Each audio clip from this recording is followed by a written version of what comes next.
Chapter 11:17. Song Qingshu put on a straight face and advised sternly, "Hua Wu, you're a disciple of the Song family in the martial arts world. Although you haven't been recognized by the family, you can't hang out with a kid from the secular world. That's too embarrassing. So, go. See, I've already said that I'm not your sister. And no matter who I want to be with, it's my freedom. I'm afraid that's none of your business." Song Huawu clenched her fists tightly. Her trembling body showed how angry she was. Although Song Huawu was very grateful to Song Qingshu for saving her, this guy was too shameless. Not only did he look down on Xiao Chen and belittled him, but he also tried to stop her from falling in love with him freely. Even if Song Qingshu was really her brother, he was too controlling. That's right, Huawu is right. Hong Zhu, who had been neutral, could not stand it anymore. Song Qingshu was too arrogant. She could not hold back and said, "Song Qingshu, don't be in a hurry to stop other people's marriages. How did Song Huawu become your sister? Not to mention her, even I haven't heard about this from you. Can you explain it to me first? If you want to recognize her as a relative, you have to know the ins and outs, right?" This. Song Qingshu was silent for a while. Finally he looked at Song Huawu and said, "Actually, Huawu is my half-sister. However, back then, the family was very opposed to my father's relationship with Huawu's mother. They were unwilling to acknowledge Huawu's existence, so my father had no choice but to secretly send her to the secular world." "Then how do you know that Song Huawu is your sister? What if they have the same name?" Xiao Xiao asked. The girls nodded. They wanted to know the answer to this question too. "Because I knew about Huawu a long time ago," Song Qingshu said honestly. "When I found out about this, I specially sent Pang Billion, Song Billion, to the Supernatural Investigation Bureau to protect her. However, this guy is too selfish, so I taught him a few lessons." "Deputy Bureau Chief Song. You sent him?" Song Huawu asked doubtfully. Song Qingshu nodded calmly. Seeing that Song Huawu still did not believe him, he added, "Huawu, you were shot once, right? When I received the news, I specially went to the hospital to visit you and gave Song Billion a small rejuvenation pill. Huawu, if you still don't believe me, you can call Song Billion and ask him. He knows this very well." Song Huawu subconsciously took out her phone and found Song Billion's number. She looked at the screen and hesitated for a while, not knowing if she should call him. She really wanted to know the truth, but she was also a little afraid. She was afraid that if things were really as Song Qingshu said, she would not be able to accept it. "Huawu, I understand how you feel, but the blood of the Song family flows in your veins. This is something that no one can change." Song Qingshu softened his tone when he saw that Song Huawu was wavering. "If you're really Dancing Flower Sister's brother, I don't think you're qualified to be one. Huawu has suffered so much in the secular world. Why didn't you bring her back? If we weren't arrested today, you wouldn't have done anything." Jean Bebe snorted and protested angrily. "Yes, I admit that I'm not qualified. Back then Song Qingshu, was just a second young master. I was not valued by the family and I didn't have much say. I could only secretly send people to protect you. I didn't even dare to tell the public that I had a sister." Song Qingshu clenched his fists and gritted his teeth. "But it's different now. Now I have some status in the Song family and I've made up my mind. I'll bring you back sooner or later, and you'll be the eldest miss of the Song family." When the women heard Song Qingshu's emotional words, Jean Bebe and Xiao Xiao were slightly moved. Hongzhu was extremely shocked. She had seen Song Qingshu's hard work in the past few years. She thought that he was trying to climb up the social ladder for the sake of power. She didn't expect him to have such a reason. On the contrary, Song Huawu did not have much reaction after hearing what he said. She lowered her head and thought for a while. Then she asked calmly, "Okay, even if what you said is true, let me ask you. Where is my mother now? If you can bring her to see me, I'll believe everything you said." She has passed away." Song Qingshu's face turned a little gloomy when he heard Song Huawu's question. It seemed that he was unwilling to talk about this topic. After pondering for a while, he forced a smile and changed the topic. "Even if your mother is gone, you're still my sister. I'll never give up on you. Why don't you come back to the Song family with me now? Father will be very happy." "As long." "Haha, he's your father, not mine." Song Huawu suddenly became very emotional. She waved her hand to stop Song Qingshu's persuasion. Pointing at him, she asked word by word, "Tell me the truth. Why did my mother die? And why didn't your father protect her well?" Song Qingshu was very embarrassed. He did not know how to tell the truth. After thinking for a while, he could only comfort her with kind words. Huawu, actually, I think there are some problems. We might as well think more optimistically. Don't say those useless things. How on earth did my mother die? Tell me quickly. Otherwise I'll leave now. I guarantee that you'll never find me again in this life. Don't ever think that I'll be your sister again.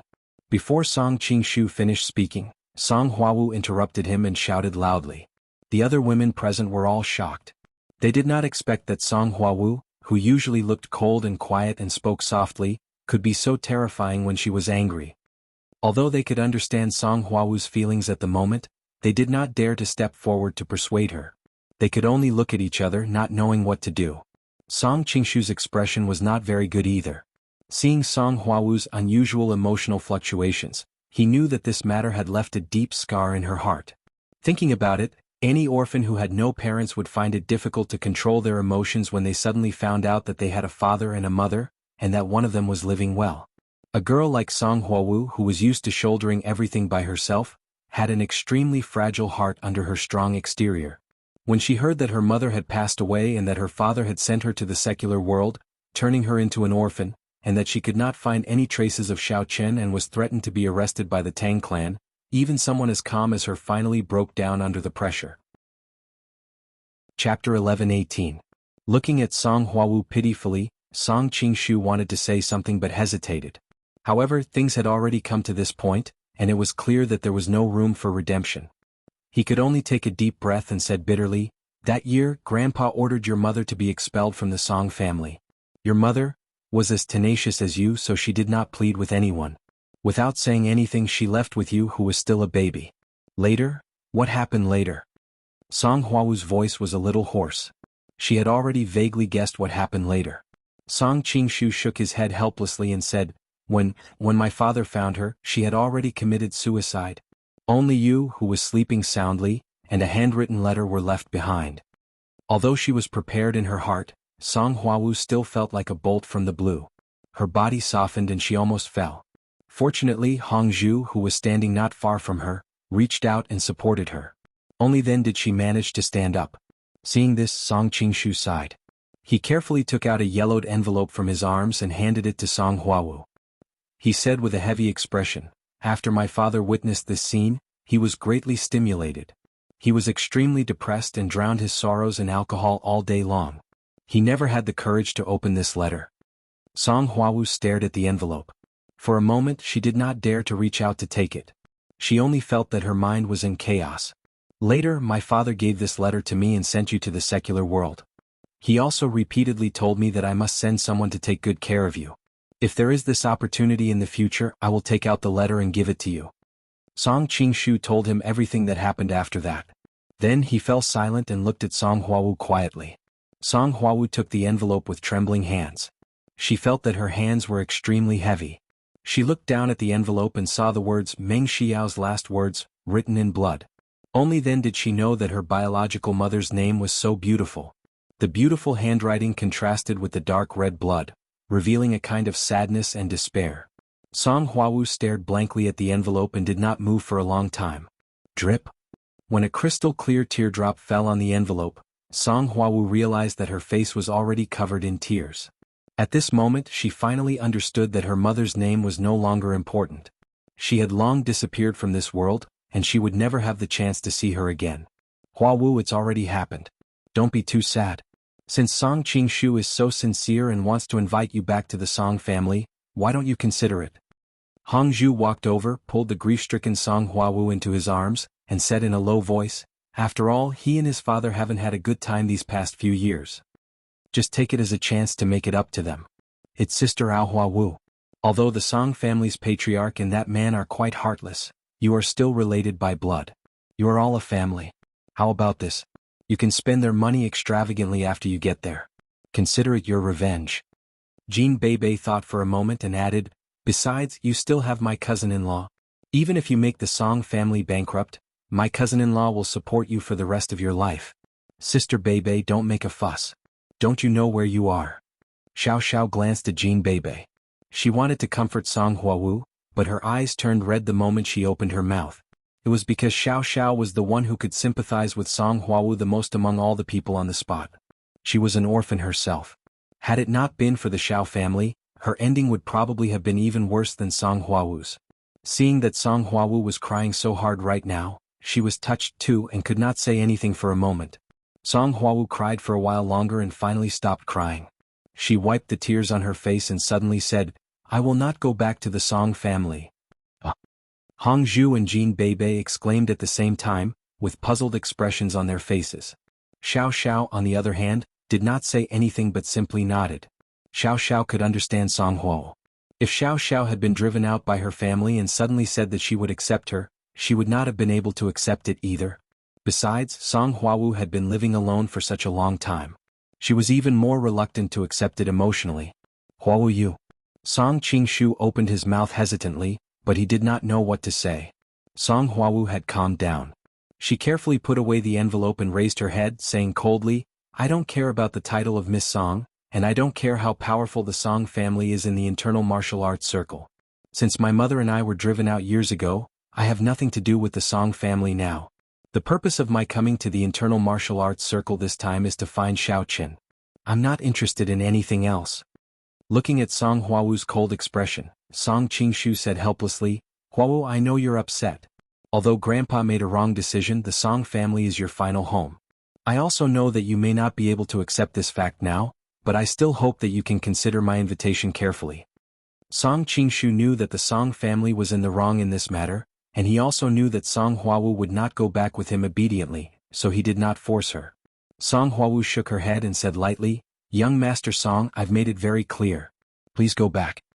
She had been an orphan since she was young and did not have much sense of belonging to her family. Since her mother was no longer in this world, she did not want to return to that inhumane family. Only by finding Xiao Chen and staying by his side would she be able to bring her a trace of comfort. However, after ordering her guest to leave, Song Huawu remembered that she was in the Hong family. She put away her gloomy mood and forced an apologetic smile on her face. She turned to Hong Zhu and said, "Hong Zhu, can you arrange a room for us to stay in? I'm a little tired and would like to rest early. We still have to continue looking for Xiao Qin tomorrow." "Yes, no problem. Come with me."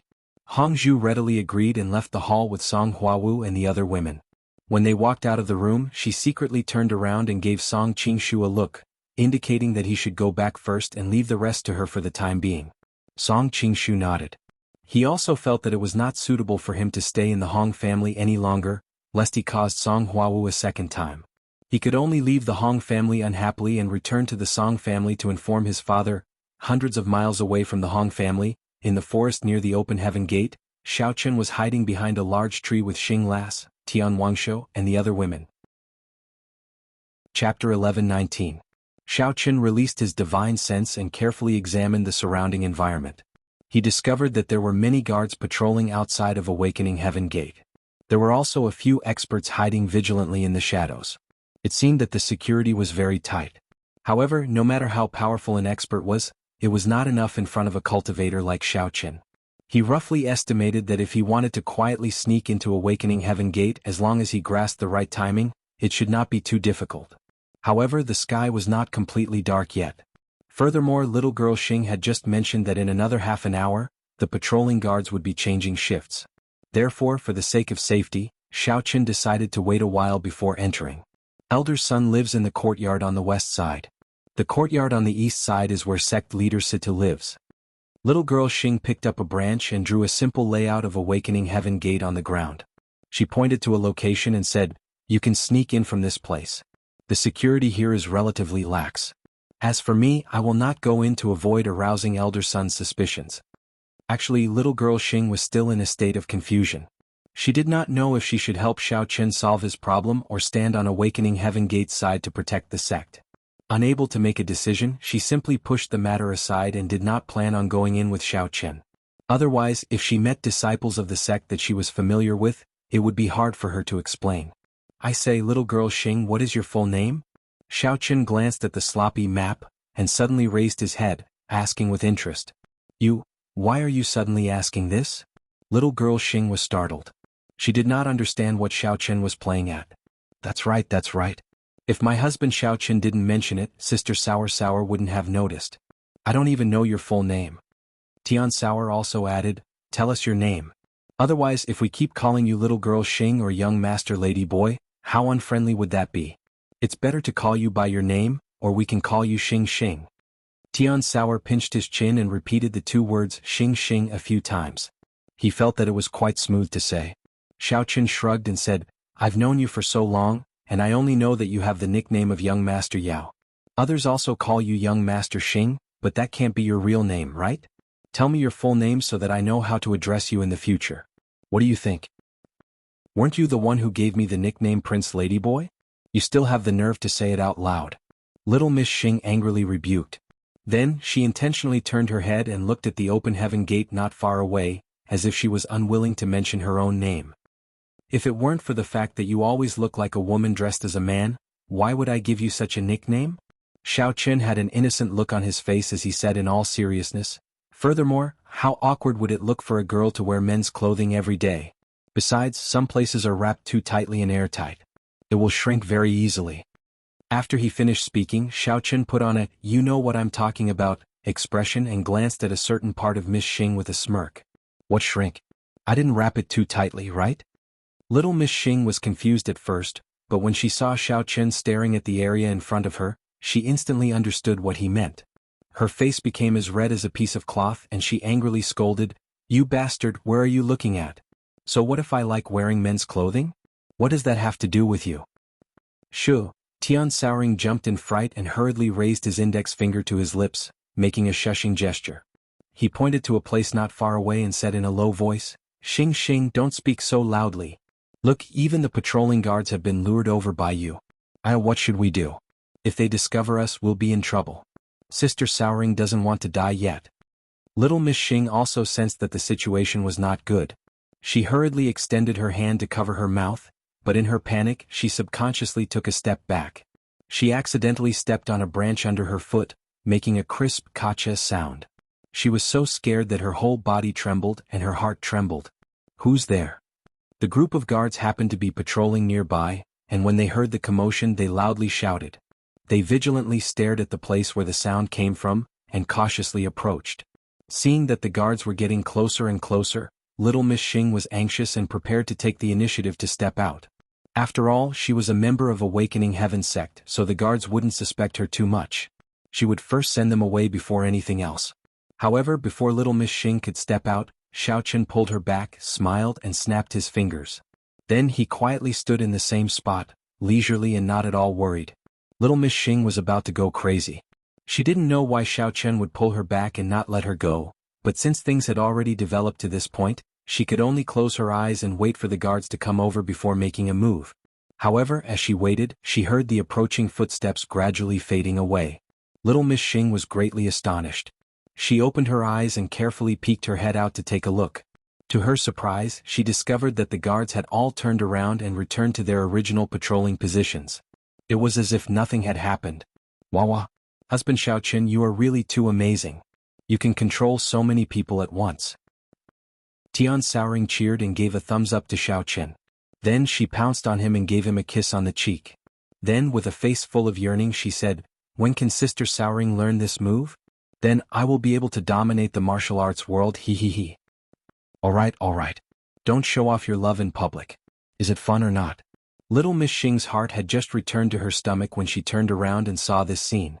She couldn't help but say in a bad mood. Tsk, you are obviously envious, jealous and hateful. Just now, you were the one who was careless and lured the guards over. If it wasn't for husband Xiaoqun, Sister Sauring would definitely be exposed. Tian Sauring rolled her eyes and thought to herself, so what if I show off my love? In the future, I still want to practice 3 cultivation and 4 cultivation with husband Xiaoqun. Xiaoqun shrugged his shoulders carelessly. Even if there were a few more of these low-level guards, he could use his mind control to control them all.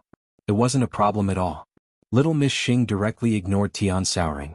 She looked down at the direction of the shadows and calculated the time. Then she pointed at the day's Tang Tang and said to Xiaoqun, Alright, it's almost time to change shifts. Xiaoqun, hurry up and get ready. You can go in 5 minutes. Remember to bring Tang Tang along. Be careful when you go in. Isn't there still 5 minutes? What's the rush? Xiaoqun stretched his body and suddenly thought of something. He asked, Oh right, Little Miss Xing, you haven't answered the question I asked you just now. What is your name? Why is it so difficult to know your name? Chapter 11:20. Xinggongzi. My name is Xing Gongzi. Isn't it just a name? There was no end to the questions. It was so annoying. Didn't I say it when we were at Lanqing University? Do you have amnesia? Xing girl said impatiently. She was obviously very dissatisfied with her name. But she couldn't do anything about it. Everyone called her that since she was young, so she could only accept it passively. And? Your name is Young Master Xing?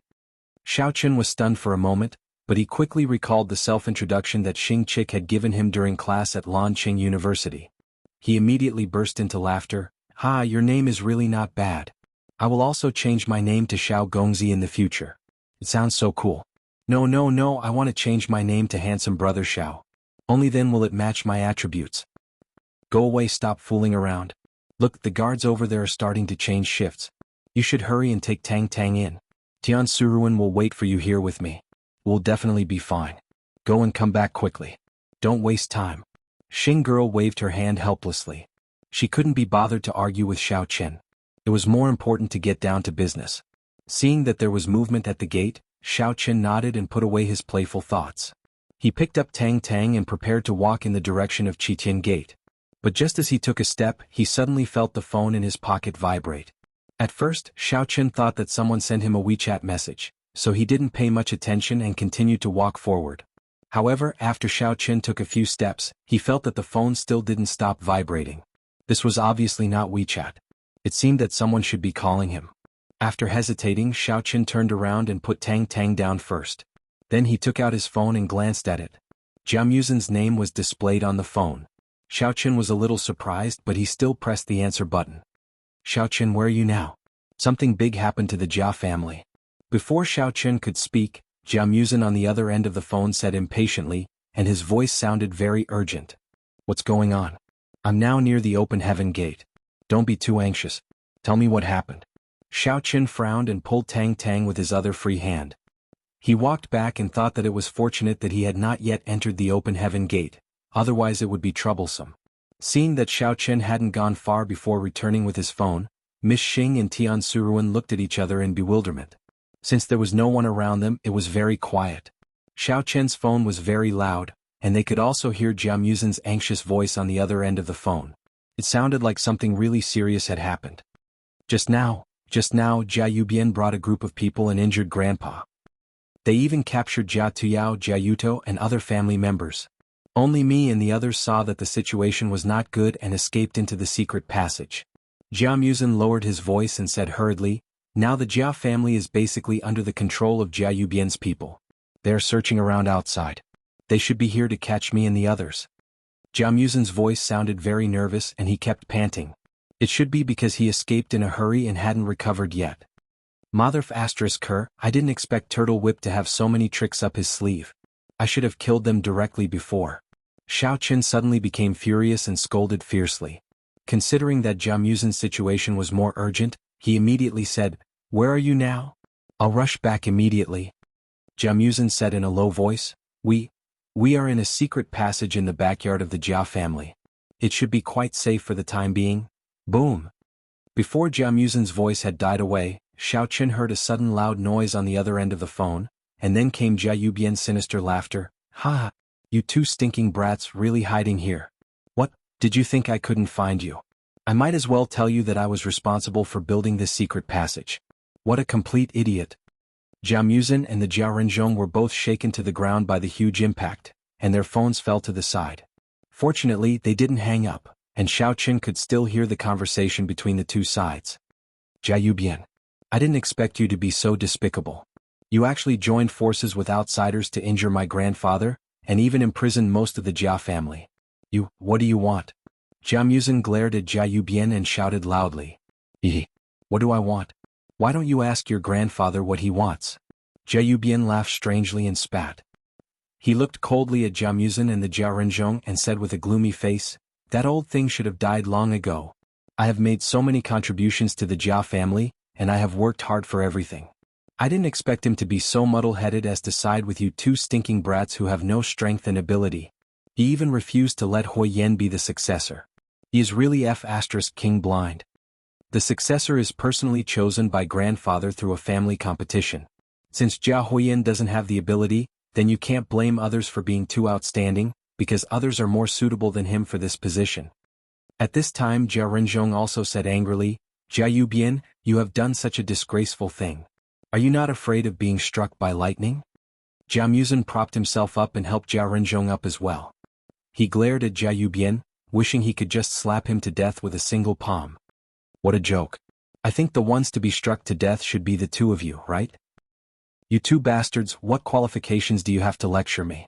Why don't you take a look at your own situation? You are simply courting death. Jia Yubian sneered and slowly walked in front of Jia Muzin and the Jia Renzhong. He raised his hand and gave each of them a slap. Pah, pah. The left side of their faces turned red at the same time, and blood flowed out from the corners of their mouths. However, the two of them moved in unison. Neither of them revealed any expression of fear. Instead, they both clenched their teeth and fiercely glared at Jia Yubian. Enough, don't talk nonsense with these two brats. Hurry up and capture them. Prepare for the next step of the plan. Jia Yubian still wanted to make a move, but a black-clothed man behind him suddenly said indifferently and then waved his hand. The other black-clothed men immediately rushed forward and quickly and efficiently tied up Jia Muzin and the Jia Renzhong. They were escorted out of the secret passage, and then the black-clothed men also left. Jia Yubian was about to follow them when he suddenly saw a glimmer of light on the ground not far away. He was a little surprised and walked over to take a look. He discovered that it was the phone that Jia Muzin had thrown away. On it was Xiao Chen's name and it was still in a call state.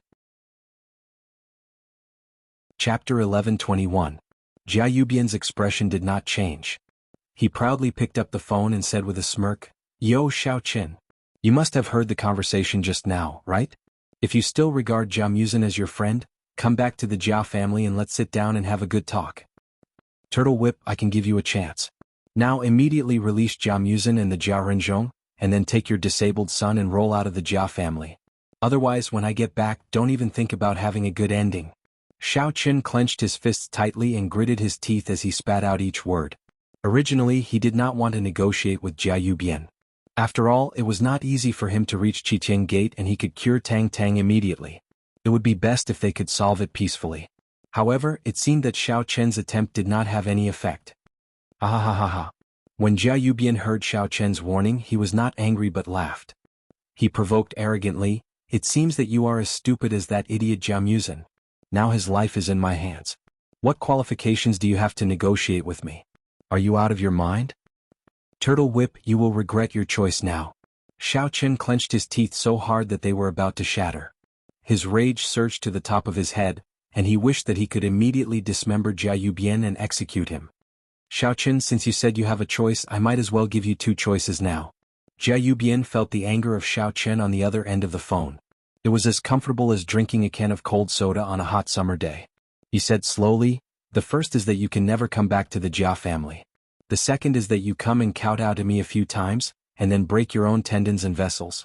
But according to my understanding of you, I think you will choose the second one, and be a righteous idiot. Ahaha. Oh, I choose the third one, which is to go back and torture you until you beg for death. Finally, I give you a suggestion.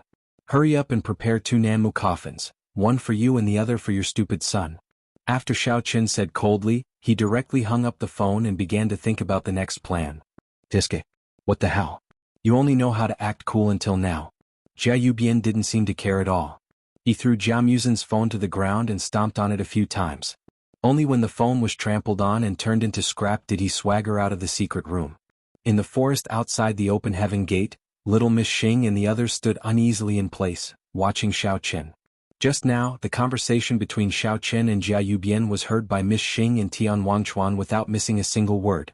The two girls saw that after Xiao Chen put down his phone, he kept frowning as if he was thinking about something. They looked at each other and didn't dare to speak. They could only stand there quietly and wait. After waiting for a while, Xiao Chen seemed to have made a decision. He raised his head and looked at Xing Gongzi. He said, Xing Gongzi, you must have heard the phone call just now. I'm going back to the Jia clan immediately. However, you don't have to go back with me.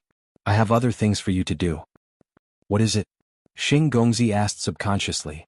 Help me steal some information from the open heaven gate. It's about the experimental drug Tang Tang. Since I can't directly go to Elder Sun to get the antidote, I can only start from other aspects. I want to see if there's any relevant information that I can take out and study. Xiao Chen said lightly. He didn't feel that there was anything wrong with it. Okay, no problem. Hurry up and go save Jia Muzin and the others. Leave the matter of Tang Tang to me. Xing Gongzi didn't even think about it and directly nodded in agreement.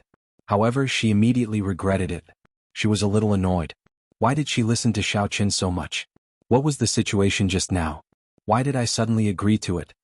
Well, then I'll leave it to you. After you've successfully obtained the information, we'll contact each other again. Xiao Qin wanted to pat Xing Gongzi's shoulder, but his hand suddenly stopped in midair. He turned around and touched her little head. He said softly, "But the most important thing is to pay attention to your safety. If it's really difficult to get, don't take too big of a risk. Just give up. If worst comes to worst, I'll come back again." I know. Xing Gongzi's little face inexplicably blushed. She bit her lower lip and wanted to say something. However, she couldn't say anything in the end. She could only nod and watch as Xiao Qin left. Xiao Qin was wholeheartedly thinking about Jia Muzin's safety. He didn't notice the change in Xing Gongzi's expression. He quickly took out his flying sword and brought Tang Tang and Tian Suruan onto it. He also stepped on it and urged his mental power. Whoosh! He broke through the air and disappeared into the distance in the blink of an eye. Although there was a lot of movement, the guards nearby were all changing shifts. No one noticed the movement of the flying sword. Xing Gongzi took a deep breath and calmed her emotions. Then she put on a cold face and slowly walked towards the open heaven gate. The calm Xing Gongzi's heart was violently churning. She couldn't understand her own actions no matter how she thought about it. How could I so easily agree to Xiao Chen's request? And I even promised him to steal the sect's secret information. Isn't this too dangerous? If I had known earlier, I would have thought it through first. Now that he had already run away, there was no turning back. I had to do it even if I didn't want to. Damn Xiao Qin, stinky Xiao Qin. If you have something to say, then say it nicely. Why did you have to touch my head for no reason? I'm not a kitten or a puppy. I'm also not your pet. How can you touch me whenever you want? This is really infuriating. While her mind was letting her imagination run wild, Xing Gongzi unknowingly walked into the open heaven gate. Although the guards were changing shifts, some people saw her. However, everyone recognized this lone sect disciple. Therefore, no one went up to question her. Looking at the scattered buildings in the distance, Xing Gongzi lightly sighed. Since she had already returned, she could only think of a way to trick Elder Sun over. Then she could plan to steal the information. Xiao Qin rode on the flying sword and flew at full speed for 2 days. When he passed by the heavenly jade mine, he discovered that it was still not under Jia Yubian's control. He quickly landed and found Jia Hongyong to get some spirit jades to replenish his strength. Then he continued to rush towards the Jia clan. Jia Hongyong didn't know what had happened for the time being, and Xiao Qin didn't tell him much either. He only warned him to keep a close eye on him, and not to let anyone he wasn't familiar with or not on Jia Muzin's side into the mine. Jia Hongyong didn't know what was going on. However, he still listened to Xiao Chen's words. He immediately agreed and specially increased the number of guards in the mine. Xiao Chen flew for a while. It wasn't until the second night that he finally arrived near the Jia clan. He first found a safe place and put Tian Suruan and Tang Tang down. After making proper arrangements for them, he gave the token that controlled Tang Tang to Tian Suruan for safekeeping and told her to take good care of Tang Tang. Chapter 11:22. He was now going to the Jia family to rescue people. At present, the entire Jia family should be under Jia Yubian's control. The specific situation was still unknown. Xiao Qin did not intend to bring the weak Tian Suruan and the confused Tang Tang in. Otherwise, it would be easy to make mistakes and he would not be able to protect them if he was careless. Although Tian Suruan was usually stubborn, he was very obedient at critical moments. He did not pester Xiao Qin endlessly. Instead, he told him to be careful and come back early. Then he obediently stayed where he was. After making all the necessary preparations, Xiao Qin set up a monitoring formation and seized the time to sneak into the Jia family under the cover of night. However, out of caution, Xiao Qin did not rush in rashly. Instead, he first used his divine sense to check the location of Jia Muzin and the others. After looking around, he discovered that other than Jia Muzin, who was tied up in the hall by Jia Yubian and personally guarded by people, the others were locked up in Jia Muzin's room in the courtyard. Furthermore, there were 2 men in black standing guard outside the door. After thinking for a while, Xiao Qin decided to rescue the others first. After all, Jia Muzin had more people on his side. If he went to rescue them directly, it would easily alarm the enemy. It was safer to rescue the others first. Thinking of this, Xiao Qin directly rode the flying sword and quietly came to the top of the courtyard. At present he still did not know the strength of the two men in black.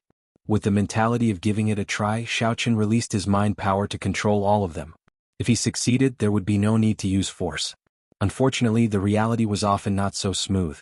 When Xiaochen's mind power invaded the bodies of the men in black, he was shocked to find that he could not control their behavior at all. What was going on? Ever since Xiaochen learned to use mind power, he had never encountered a situation where he could not control it. Just as he was puzzled, the two black-robed men seemed to have noticed something amiss. Whoosh, whoosh. Hearing the sound of something breaking through the air, the two men in black turned around and looked up at the same time. They slapped heavily at Xiaochen, who was standing in the air. Fortunately, Xiaochen was still vigilant and reacted in time. He controlled the flying sword to dodge the two strong chis. At this time there was no meaning in staying in the air. Xiaochen simply landed in front of the black-robed man. It seems like you're quite capable. You're only at level 5 honorable realm, but you were able to discover my location so quickly. Xiaochen said calmly. However, in his heart he felt that these two men in black were not simple. First of all, based on the fact that he couldn't control them, this wasn't something an ordinary venerable could do. According to the Elder Heaven Ancestor, his mental strength should be able to suppress a venerable of the same level. Secondly, they were able to sense the abnormality so quickly, and directly determined that Xiaochen was in the air from the source of the spiritual power release, and then instantly counterattack. This was even more unbelievable. This was the first time Xiaochen had encountered such a situation. When the two men in black saw Xiaochen, they did not respond to his probing. Instead, they charged at him from both sides without a word. Then they each slapped their palms towards Xiaochen's chest and head. The two fierce palms were obviously using their full strength. It seemed like they were planning to kill Xiaochen in one blow. Xiaochen originally wanted to find out some information, but he didn't expect the two men to attack him so quickly. However, his reaction was also very fast. Although his opponents were only at level 5 honorable realm, he didn't dare to be careless. Both his palms struck out with all his strength towards the two men in black. Bang! The three palms collided with each other, producing a muffled sound. It was clearly two palms, but it sounded like there was only one sound. However, to Xiaochen's surprise, the two men in black acted as if nothing had happened. They were only pushed back a few steps and their faces were expressionless. It seemed like they were not affected at all. On the other hand, Xiaochen was almost sent flying. He took a few steps back to alleviate the impact. He felt his palms go numb and his internal organs were churning. His throat tasted sweet and he almost vomited blood. Xiaochen cursed in his heart. Was this really a level 5 honorable realm? Even when he was fighting Jia Jinyan, he was only at this level. Moreover, he had used almost 100% of his strength just now. Why did it seem like it didn't have any effect on them? Xiaochen wanted to adjust his breathing for a while to calm the chaotic qi and blood in his body. However, just as he regained his footing, the men in black attacked him again, one from the front and one from the back. This time they didn't attack at the same time. Instead, they split into two groups.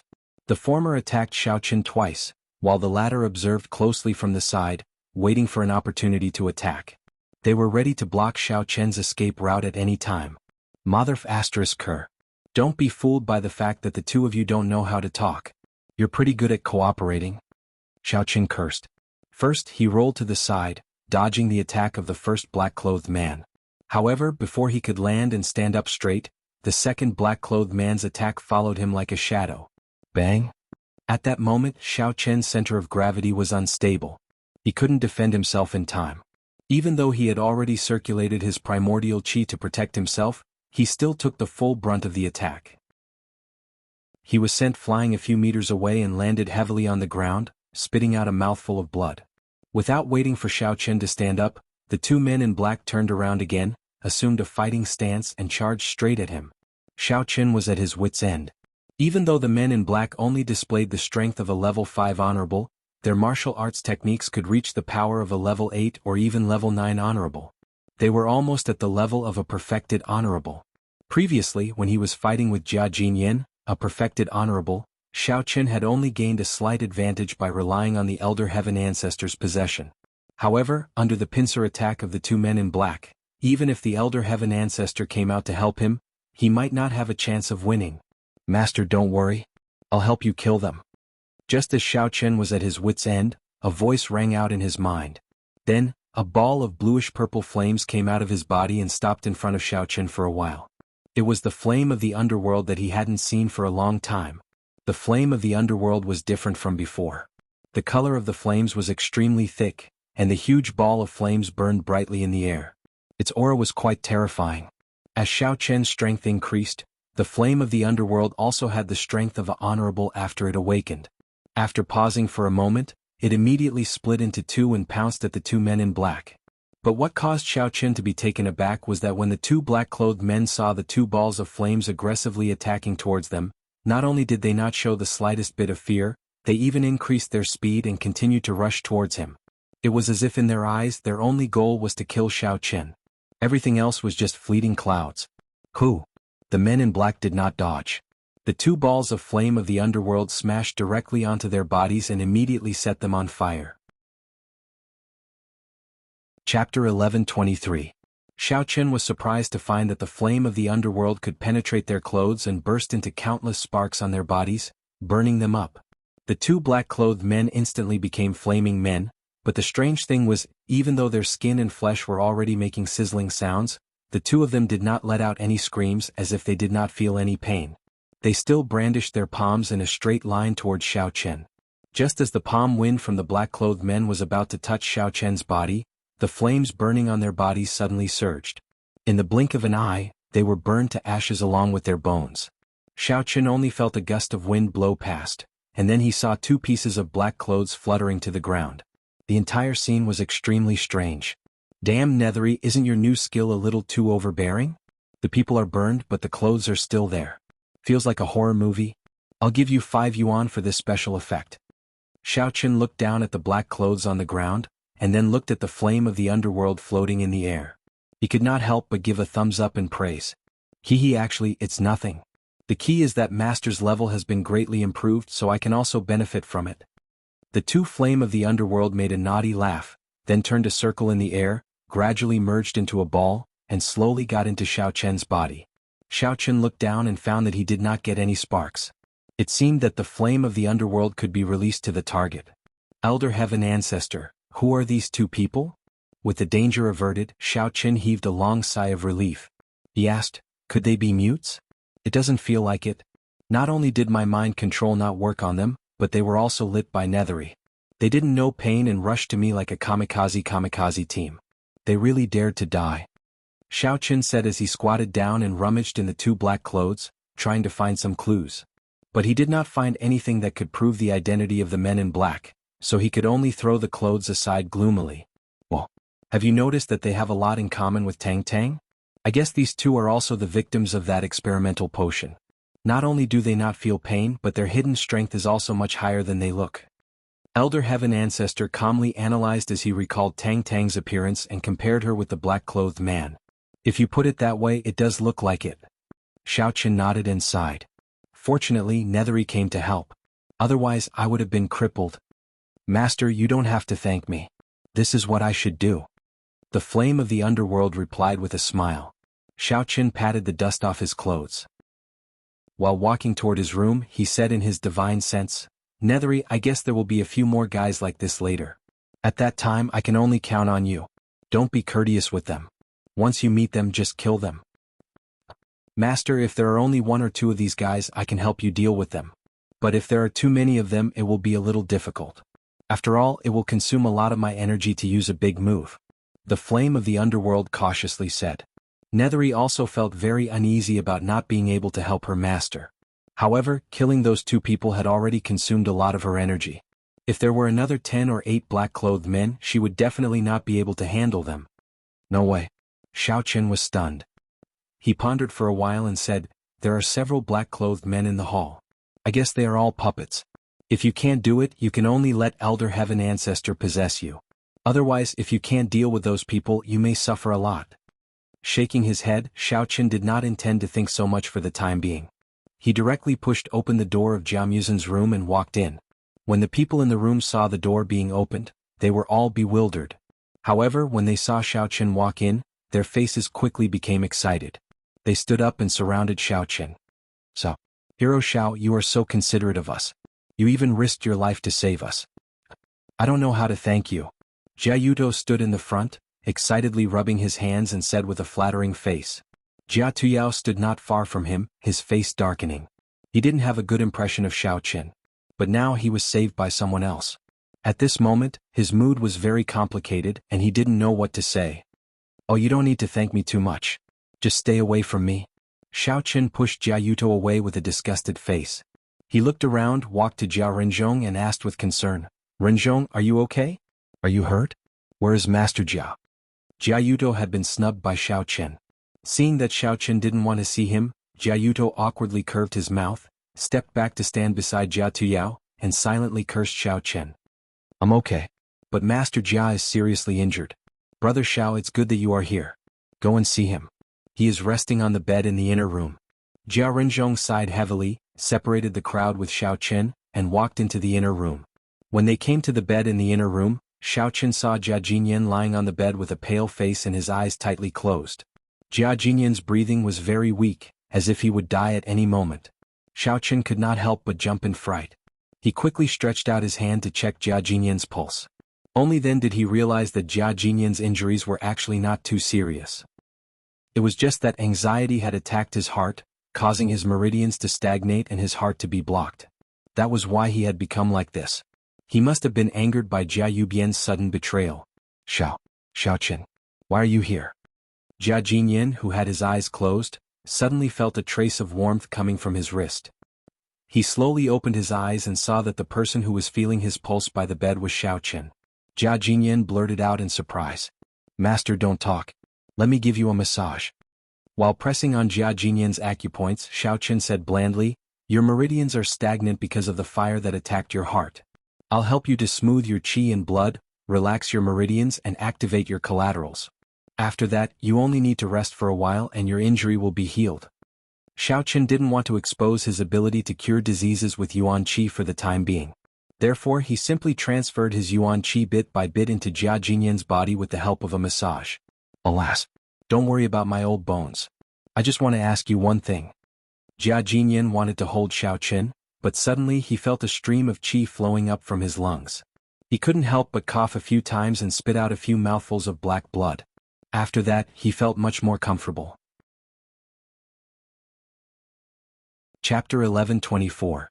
Seeing Jia Jinyan's surprised expression, Xiao Qin explained simply, "This technique of mine is a unique skill of my family. It can soothe the internal organs, relax the meridians and promote blood circulation. The effect is very fast." "Oh." Jia Jinyan nodded his head, not fully understanding. Then he thought of his own matters.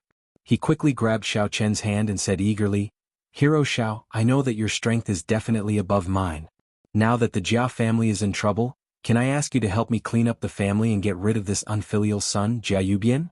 Then you can save Musin safely. The Jia family can only rely on him in the future." "You don't have to say this. I will naturally go and save him. After all, he is my best friend." Xiao Qin smiled and continued to massage Jia Jinyan as he spoke unhurriedly. "That's great. Then. Jia Jinyan was overjoyed and wanted to ask Xiao Qin to set off immediately. However, Xiao Qin didn't seem to be in a hurry, so Jia Jinyan didn't know what to say at the moment. Xiao Qin said indifferently, "Everything has its priorities. Right now, the extravasated blood in your body is blocked, and it has already affected your heart meridian. I have to get all the extravasated blood out of your body first.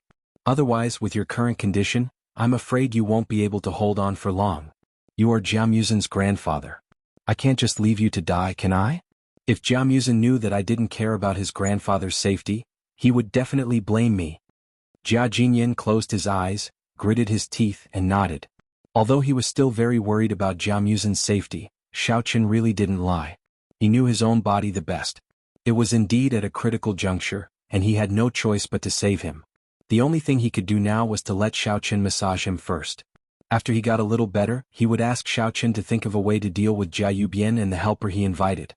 At the same time in the Jia family's hall. On the mahogany chair that originally belonged to Jia Jinyan, Jia Yubian was sitting leisurely with his legs crossed. In his heart, he was fantasizing about how he would manage the family's business in the future. He was also calculating how much spirit jade he would need to use to exchange for a peak-grade medicinal pill for Jia Huoyan to mend his dantian. Then he would let Jia Huoyan inherit the position of family head. After that, he would retreat behind the scenes and control the other affairs of the family. At that time, with power in his hands, wouldn't he be able to do whatever he wanted? Jia Yubian, I think that Xiao Qin is already here. Just as Jia Yubian was feeling complacent, the black-clothed leader who was with him before suddenly walked in from the door with a solemn expression and said in a deep voice, "Who's here?" Jia Yubian was pulled out of his fantasy. He was in a bad mood and asked subconsciously. The leader of the men in black glared at him and continued, "Just now, a disciple of the sect came to report to me that the two men who were guarding the other members of the Jia clan suddenly lost their signal. I suppose they have been killed by Xiao Qin. Let's go and meet him first." "What? Killed? Elder Qin, didn't you say before that they would have no problem dealing with Xiao Qin? How could they be killed?" Jia Yubian finally heard Xiao Qin's name clearly. He was so scared that he almost fell off the chair. After he stood up with great difficulty, Jia Yubian's face darkened and he reprimanded loudly, "Are these biohumans that you Awakening Heaven sect have researched reliable? I invested a lot of money in them. How could they be killed by Xiao Qin so easily?" Jia Yubian was very shocked at this time. He had been secretly cooperating with Awakening Heaven sect for many years behind Jia Jinyan's back. Many private, under-the-table transactions were jointly promoted by the two parties. There had never been any mistakes. This operation was the same. Previously, Elder Sun had vowed to him that he would do his best to ensure that Jia Yubian took the position of Jia clan's family head. Elder Sun had also specially asked Elder Qin to bring a team of biohumans to assist. Unexpectedly, two of them had died so easily. How could Jia Yubian not be anxious and angry? "What? Are you doubting the strength of our Awakening Heaven sect?" Elder Qin raised the corner of his mouth and glanced at Jia Yubian with disdain. "Don't forget, it was you who cried and begged us to help. Now only two of our sect's toys have died. You have already begun to question the ability of Awakening Heaven sect? It seems that your trust in Awakening Heaven sect is only SOSO. When I return this time, I will report to sect leader Situ and reevaluate your loyalty to Awakening Heaven sect." "This? Elder Qin, I didn't mean that. Don't misunderstand. I just think that Xiao Qin is very cunning. Even Jia Jinyan, that old B***starred, can't do anything to him. That's why I'm a little worried. I'm afraid that you will also suffer in his hands. After all, we have already come this far. We can't take it lightly and fall in the hands of this guy." Jia Yubian couldn't help but shiver and quickly explained with a humble face. "He's just a kid who still smells of his mother's milk. What's there to be afraid of?" Elder Qin impatiently waved his hand and said, "Enough. Don't say such useless things. Hurry up and bring Jia Muzin along. We will be heading over immediately." Glaring fiercely at Jia Yubian, Elder Qin couldn't be bothered to talk with him anymore. He directly walked out the door and waved to the other black-clothed men. He quickly ran towards Jia Muzin's courtyard. Seeing that Elder Qin didn't pursue the matter any further, Jia Yubian let out a sigh of relief. He walked over to the bound Jia Muzin and gave him a heavy kick. Jia Muzin had been in a clear-headed state the entire time. Therefore, he had heard every word of the conversation between Jia Yubian and Elder Qin. Even though he had been kicked, he still looked at Jia Yubian with a mocking expression. Jia Yubian glared at him and fiercely said, "It's all your fault, you little brat. You only know how to do bad things. Of all the people you could have brought back, you just had to bring back trouble like Xiao Qin. Not only did I fail to make Huoyan the patriarch, but I also wasted so much effort fawning over this and that. In a moment I will deal with you and Xiao Qin. It can also be considered as helping my son vent his resentment. Keep dreaming. With Xiao Qin's strength, getting rid of the few of you is a piece of cake. Just you wait. It won't be long before you and Jia Huoyan will pay the price for everything you've done today." Jia Muzin didn't show the slightest bit of fear as he coldly retorted. From his point of view, since Xiao Qin could easily deal with two black-clothed men, the rest would definitely not be a problem. Jia Yubian was simply seeking his own death. You can continue to talk big. In any case, after today, you won't have the chance to talk anymore. Now, I will let you talk to your heart's content." Jia Yubian didn't get angry. Instead, he laughed and gave Jia Muzin another kick. Then he picked him up and chased after Elder Qin and the others. Chapter 11:25. Quickly arriving at Jia Muzin's courtyard, Elder Qin looked around vigilantly. He didn't find any trace of Xiao Qin, but he did see two black clothes on the ground. The style of the clothes was very familiar, and it should belong to the two biohumans that were killed. But what was strange was that the two corpses were gone. Apart from the two black clothes on the ground, the courtyard was empty, and there was nothing else in it. Elder Qin couldn't help but feel puzzled. He couldn't figure out what Xiao Chen was up to. Why did he deliberately take off their clothes after killing them? Could it be that this Xiao Chen had some strange hobbies? Feeling a slight chill for no reason, Elder Chen subconsciously tightened his clothes. Jia Yubian also arrived very quickly. Although he was very arrogant on the phone, he still felt a sense of fear when he thought about facing Xiao Chen. Therefore he didn't dare to get too close. He only held Jia Muzhen tightly in his hand, and was prepared to use him as a shield at any time. Xiao Chen, stop hiding and quickly get out of the room. Elder Chen threatened loudly, otherwise I will let Jia Yubian slowly kill Jia Muzhen first, then send people in and kill all the Jia family members inside. Although his tone was very tough, Elder Chen actually didn't dare to rush into the room rashly. He was afraid that Xiao Chen had installed some kind of mechanism inside, and it would easily cause him to lose people meaninglessly. After waiting for a while, just when Elder Chen was starting to get a little impatient, Xiao Chen finally walked out unhurriedly with a sloppy appearance. Xiao Chen heaved a sigh of relief when he saw that Jia Muzhen was unscathed and had only suffered some superficial injuries. He had been at a critical juncture of treating Jia Jinyan's injuries, so he had been delayed. Moving his eyes away from Jia Muzhen, Xiao Chen raised his head and saw 7 men in black standing behind Elder Chen. Their expressions and aura were exactly the same as the 2 men in black killed by Flame of the Underworld. Although his expression didn't change, Xiao Chen's heart was numb at this time. Even if Flame of the Underworld could kill 2 more, he might not be able to deal with the remaining 5 men in black even if he relied on the Elder Heaven Ancestor's possession. What's more, there was a man in front who seemed to be the leader, who had been staring at him covetously. In addition, there was not a single person in the room behind Xiao Chen who could help. Although Jia Jinyan's injuries were no longer a problem, his vitality was greatly damaged and his body was weak. Currently, his strength had not recovered yet, so even if he forced himself to come out, he would only be a hindrance. Not to mention Jia Yuto and Jia Tuyao, their cultivations were way too low, and they were as timid as mice. They only knew how to hide in the room, and they would probably wet their pants before the fight even started.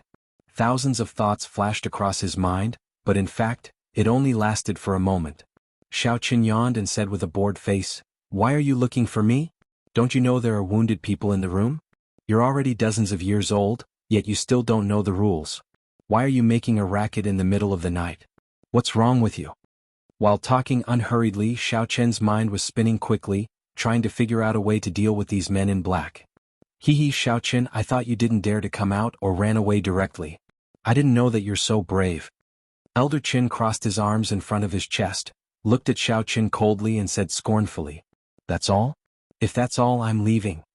Xiao Chen impatiently waved his hand, turned around and walked straight into the room. "Stop!" Elder Chen shouted. When Xiao Chen turned around, he said gloomily, "I didn't know that you're so young, but you do have some abilities. You actually killed 2 biohumans. But I'm sorry, your good luck ends here. I can give you another chance to leave your last words. Before you die, do you have anything else to say?" "Oh, I do. Do you dare to fight me one-on-one?" When Xiao Chen heard the word biohuman, an idea suddenly flashed in his mind, and he thought of a solution.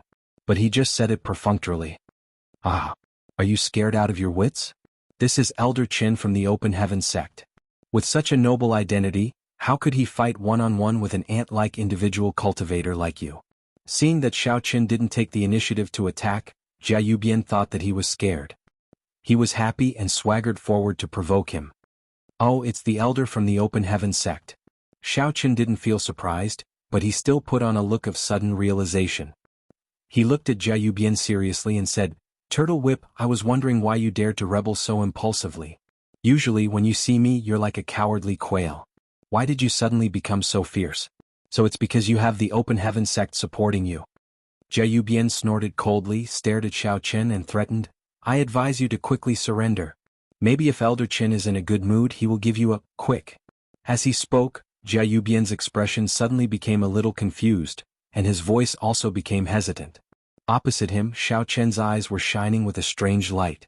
It turned out that at this time Xiao Chen had directly released his mental power to Jia Yubian, intending to control him first and carry out his plan. "Jia Yubian, why are you talking nonsense with him? F***. Elder Chen glared at Jia Yubian fiercely.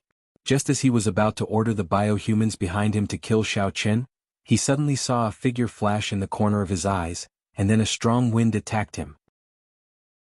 Due to his keen awareness of the crisis, Elder Qin twisted his body at the critical moment and barely avoided the palm wind.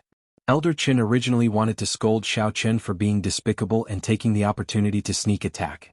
However, when he turned his eyes, he saw that Xiao Chen was standing in the same place without moving, looking at him with a smile. It's not Xiao Chen's sneak attack? Then who is it? Elder Qin only felt a chill rising from his back. He immediately turned his head and suddenly saw Jia Yubian's ferocious face, waving his palm at him again. Elder Qin was so shocked that he even forgot to dodge. He pointed at Jia Yubian and shouted, "Are you crazy? Stop it now." Bang! Before waiting for Elder Qin to finish speaking, Jia Yubian's palm was already on his chest. Luckily, Elder Qin used his demonic energy to protect his body in time, so he was able to resolve some of the damage. However, he was still hit by that force and took a few steps back. The blood in his lungs was churning and he could not help but cough a few times. Jia Yubian's eyes were dull, and he did not give Elder Qin any chance to breathe and he slapped him again. Xiao Chen's eyes lit up. This time Jia Yubian's palm wind was fierce and fierce. If it touched Elder Qin he would definitely die or be crippled. Unfortunately, Xiao Chen was destined to be disappointed this time. Chapter 11:26. Before Jia Yubian's palm could touch Elder Chen's chest, the figures of those black-clothed men flashed. One of them stood in front of Elder Chen and helped him take the hit. The rest of the black-clothed men simultaneously sent a palm strike towards Jia Yubian. Boom! After a loud sound, several large holes appeared on Jia Yubian's body. He was sent flying. He drew a parabola in the air and landed heavily on the ground not far away. Other than the fact that his body was covered in blood, Jia Yubian's eyeballs were about to pop out. He stared at the sky motionlessly. It was obvious that he was dead. Damn it. Fortunately, I set up a protective mechanism for these cyborgs. Otherwise, I would have died in Jia Yubian's hands today. Elder Qin stared at Jia Yubian's corpse and muttered to himself. His expression was extremely ugly. Elder Qin was puzzled by Jia Yubian's sudden betrayal. Elder Qin was a little puzzled. No matter how he thought about it, he couldn't figure out why he would attack him for no reason. "Sai, I didn't manage to kill you. What a pity." Xiao Chen shrugged his shoulders helplessly after watching the show. "What? So it was you who did it?" Elder Qin was stunned. His expression was one of shock. Xiao Chen was clearly standing at the same spot and did not move. How could he instruct Jia Yubian to suddenly betray him? Could it be that they had already hooked up? Forget it. The turtle whip is useless anyway. It's your turn now. If you have any last words, say them quickly. Xiao Chen laughed coldly. He once again released his mental strength and prepared to control Elder Chen's consciousness. Elder Chen's quick reflexes were once again highlighted. He immediately waved his hand at the men in black behind him. He pointed at Xiao Chen and shouted, "All of you attack. Kill this little brat for me." Elder Chen's voice stopped abruptly. Elder Chen's consciousness had already been controlled by Xiao Chen. However, it was too late. The men in black had already received Elder Chen's order. They all activated their mental strength and fiercely rushed towards Xiao Chen. Holy *T. Why can't I find the control token? Xiao Chen quickly searched Elder Chen's body and his heart instantly turned cold. Initially, he had wanted to find a token on Elder Chen that could allow him to control cyborgs. Then he would give Elder Chen a taste of his own medicine. However, he had not expected to find anything. Seeing that the biohumans were about to reach him, Xiao Chen did not have time to think of other solutions. He could only withdraw his mental strength and summon his flying sword. Then he stepped on the flying sword and flew into the sky. Xiao Chen had no other choice. If the other party only had 3 or 4 people, he could let the flames of the underworld kill 2 of them first, and then think of a way to deal with the rest. But now there were 7 biohumans chasing after Xiao Chen. Even the person who had just been hit by Jia Yubian's palm was extremely active as he followed behind, wanting to kill Xiao Chen in one fell swoop. Since he could not think of a countermeasure for the time being, Xiao Chen could only dodge into the sky. After all, the space on the ground was too small. As long as the 7 of them casually set up a formation, they would be able to seal off all directions. When that time came, he would have no way to escape. Elder Qin only felt that his mind had gone blank for a moment. Then his body shook and he regained consciousness. Although he did not know what had happened just now, when he raised his head and saw Xiao Chen riding the flying sword and dodging left and right in the sky, he felt very proud of himself. "Oh, Xiao Chen, I didn't know that you had such a treasure." Elder Qin stared fixedly at the flying sword under Xiao Chen's feet. A look of greed flashed in his eyes. Although he was already an elder of the Awakening Heaven sect, the flying sword was still a treasure in his imagination. Licking his lips, Elder Chen ordered the biohumans again, "All of you knock this kid down. But be careful, don't hit the flying sword under his feet. This treasure is mine." After the biohumans received the order, they immediately activated 10% of their power and aimed at Xiao Qin, who was flying in the air, and slapped their palms heavily. Although they did not have their own consciousness, they cooperated quite well. These people did not attack at the same time. Instead, they were automatically divided into two groups. When the first group's palms missed, the second group would immediately fill in. On the one hand, Xiao Qin had to control the flying sword. On the other hand, he had to divert his attention to avoid the whistling strength. He could not help but complain in his heart, but he could not think of a solution. He could only stay in the air. For a moment, he was in a difficult situation and was surrounded by danger. "Master, be careful." Just as Xiao Qin dodged one of the strengths, the other two strengths came one after another. Seeing that Xiao Qin could no longer resist, Elder Qin, who was below, showed a look of excitement. At this time, Xiaoma suddenly drilled out of his body and rushed toward the strengths. Xiao Qin was slightly stunned and immediately took a few steps back. After seeing that Xiaoma had easily resolved the two palms, he immediately felt that the pressure was greatly reduced. He said happily, "Amazing, Xiaoma. You have also made a contribution." And Xiaoma did not stop. He continued to shuttle back and forth in the air, blocking all the strengths that were attacking Xiao Qin. While defending, he said to Xiao Qin, "Master, can you let me kill two biohumans first? Leave the rest to me."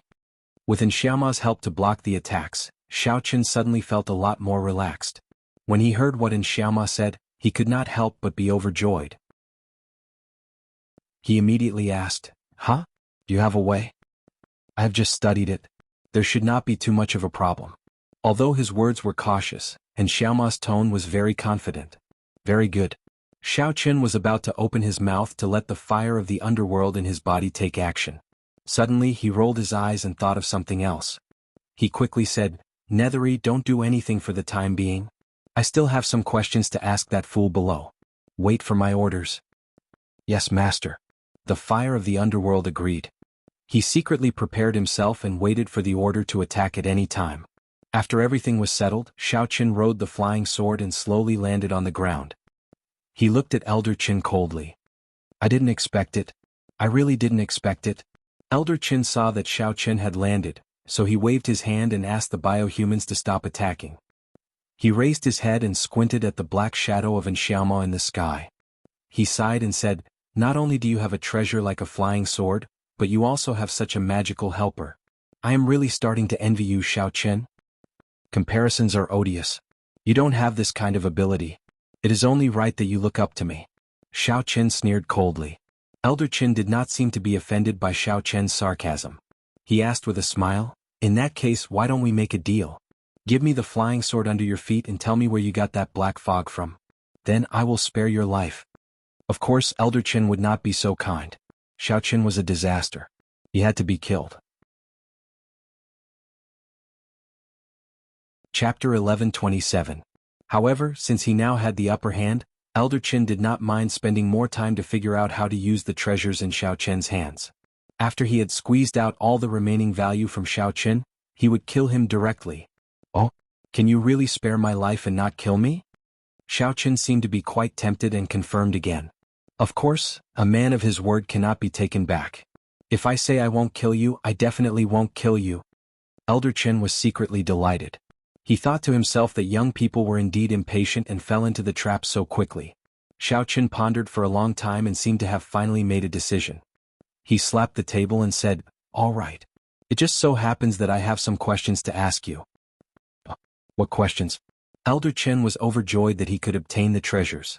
When he heard the second half of Xiao Qin's sentence, he could not help but ask subconsciously. Xiao Qin smacked his lips and pointed at the black-clothed man. "I have to say, these biohumans are indeed quite powerful. However, I am a little puzzled. You don't seem to have a token to control them, but they can all listen to your orders. What is going on?" "Token? You actually know about the token?" Elder Qin was slightly stunned at first, but he quickly reacted. Perhaps Xiao Qin had seen another type of test subject before, so he knew about the existence of the token. Seeing that Xiao Qin nodded calmly and had a thirsty look on his face, Elder Qin did not put up too much of a guard against this guy who was about to die. He explained calmly, "These are all high-level biohumans. They can be controlled remotely. I can give them orders by sending signals from a distance so they will listen to my orders." When he recalled that Jia Huiyin and Tang Tang were quite far apart, and without the token Tang Tang would be restless and do all kinds of uncontrollable actions, Xiao Qin suddenly realized. After all, it was easy to be limited by the distance when using the token to control the biohumans. For example, when he sneaked into the Jia family this time, he left all the women at the periphery and deliberately left the token to Qing Menjing and the others beside Tang Tang. He was afraid that after he left with the token, Tang Tang would go crazy inexplicably because she was too far away from the token. However, out of caution, Xiao Qin still asked, "Isn't it just a token? How advanced could it be? Don't try to fool me." "TSK, what do you know?" Elder Qin looked at Xiao Qin as if he was looking at a country bumpkin. He said with extreme disdain, "The token has an area of effect. The holder can only control it at a close distance, and there is a possibility that he or she will be in danger. Now that I don't have the token, I can continue to control them even if I am far away. Not only can you ensure your own safety but you can also explore all kinds of secret passages." As he spoke, Elder Chen's expression suddenly changed. He realized that he had let the cat out of the bag. He immediately stopped talking and looked at Xiao Chen with a vigilant expression. Seeing his expression, Xiao Chen's mind turned quickly. This guy said that there was a secret passage? Could it be that they were going to use these biohumans to explore some dangerous places? So they had to control the actions of the biohumans when they were not present? While thinking quickly, Xiao Chen pretended that he did not understand. He asked with a puzzled expression, "The strength of the Open Heaven sect is so high. Why are you afraid of safety? Is there any secret passage in the inner martial arts world that you don't dare to enter?" "You don't need to know this." Elder Qin glanced at Xiao Chen and said impatiently, "All right, since your problem has been solved, then hand over the flying sword. And the black fog in the air, where did you get it from? Hurry up and tell me the truth." If it was not for the things in his hands, Elder Qin would not have bothered to talk nonsense with him. This brat was young but he had a lot of treasures. "I can't remember this. You have to let me think about it first and recall it." Xiao Qin knew Elder Chen's little plan. Naturally, he would not hand over the flying sword and Xiaoma. So, he deliberately pretended to be polite and played the Tai Chi Dao. Elder Qin glared fiercely at Xiao Qin and shouted fiercely, "Hurry up! Don't think that you are safe with that thing taking the bullet for you. Believe it or not, I can still kill you in minutes." "Oh, I don't believe it." Xiao Qin laughed. He circulated his mental cultivation method and flew towards Elder Qin, sending a palm strike at him. "Brat, you are courting death." Elder Qin was fooled. He immediately retreated and shouted angrily. Xiao Qin was too lazy to pay attention to him. He directly ordered the flame of the underworld and Xiaoma, "Little Nethery, go and kill the 2 biohumans on the left. And Xiaoma, I will leave the other 5 to you." "Yes, master." The flame of the underworld immediately drilled out of Xiao Chen's body and divided into 2 groups to attack the biohuman on the left. And Xiaoma descended from the air and rushed toward the biohuman on the right.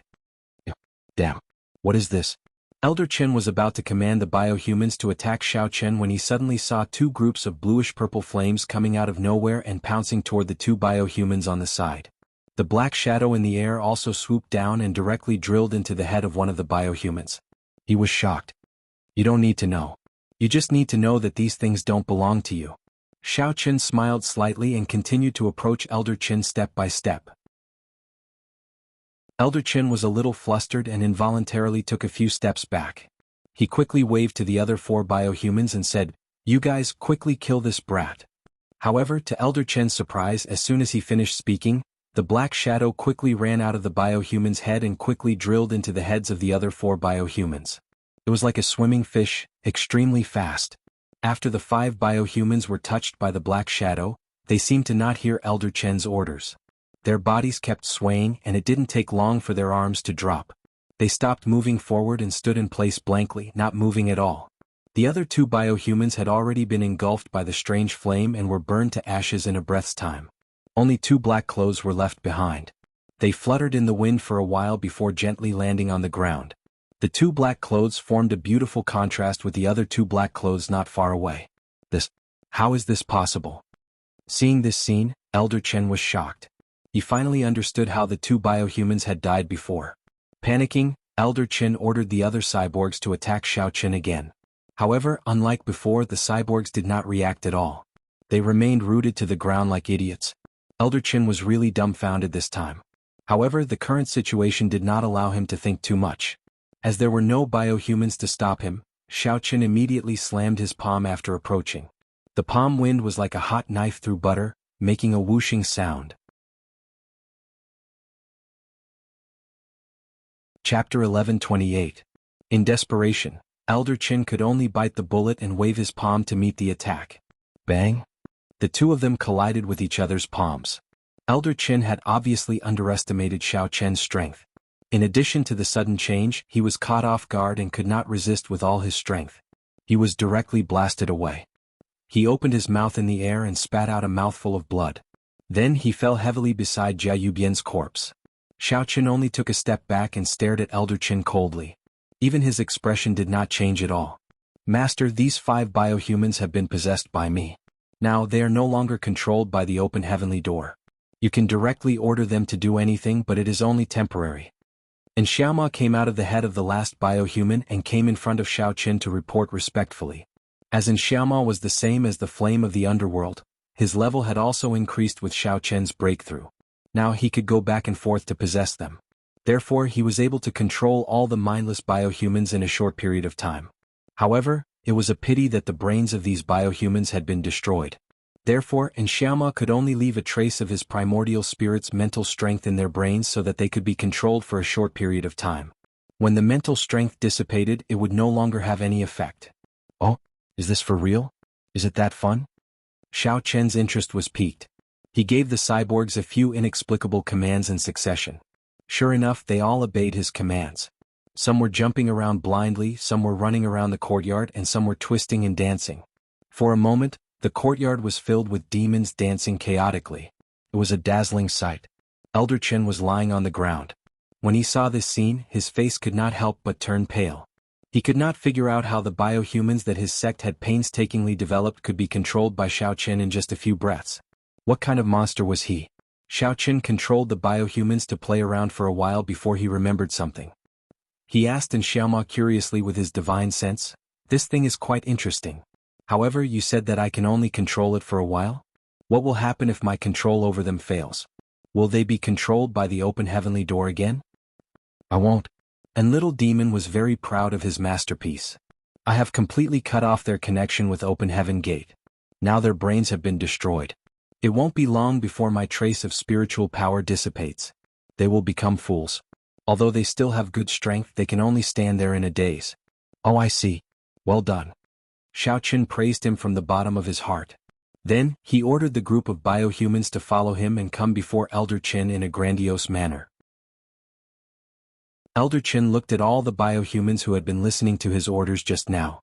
Now they were standing beside Xiao Qian and looking down at him. Cold sweat rolled down his back, and for a moment his legs were so weak that he could not even get up. Xiao Qian looked down at him from above and said unhurriedly, "Elder Qin, it's really been hard on you. You've sent me so many test subjects. I won't say anything unnecessary. Now I want to ask you some questions. You better answer them honestly, otherwise..." Xiao Qian did not finish his sentence. Instead, he raised his eyebrows and made an expression that said, "You know what I mean, don't hit me. I had no choice. If it wasn't for the sect asking me to come, I wouldn't want to get involved in this mess. I don't have a good impression of Jia Yubian. I was just forced by the order." Elder Qin had no choice but to beg for mercy in a low voice. Looking at the biohumans, who were originally controlled by the open heavenly door, all turned around and stared at him with pressure. Elder Qin felt quite upset. "Stop talking nonsense. As far as I know, the open heavenly door has developed a potion that can control other people's thoughts.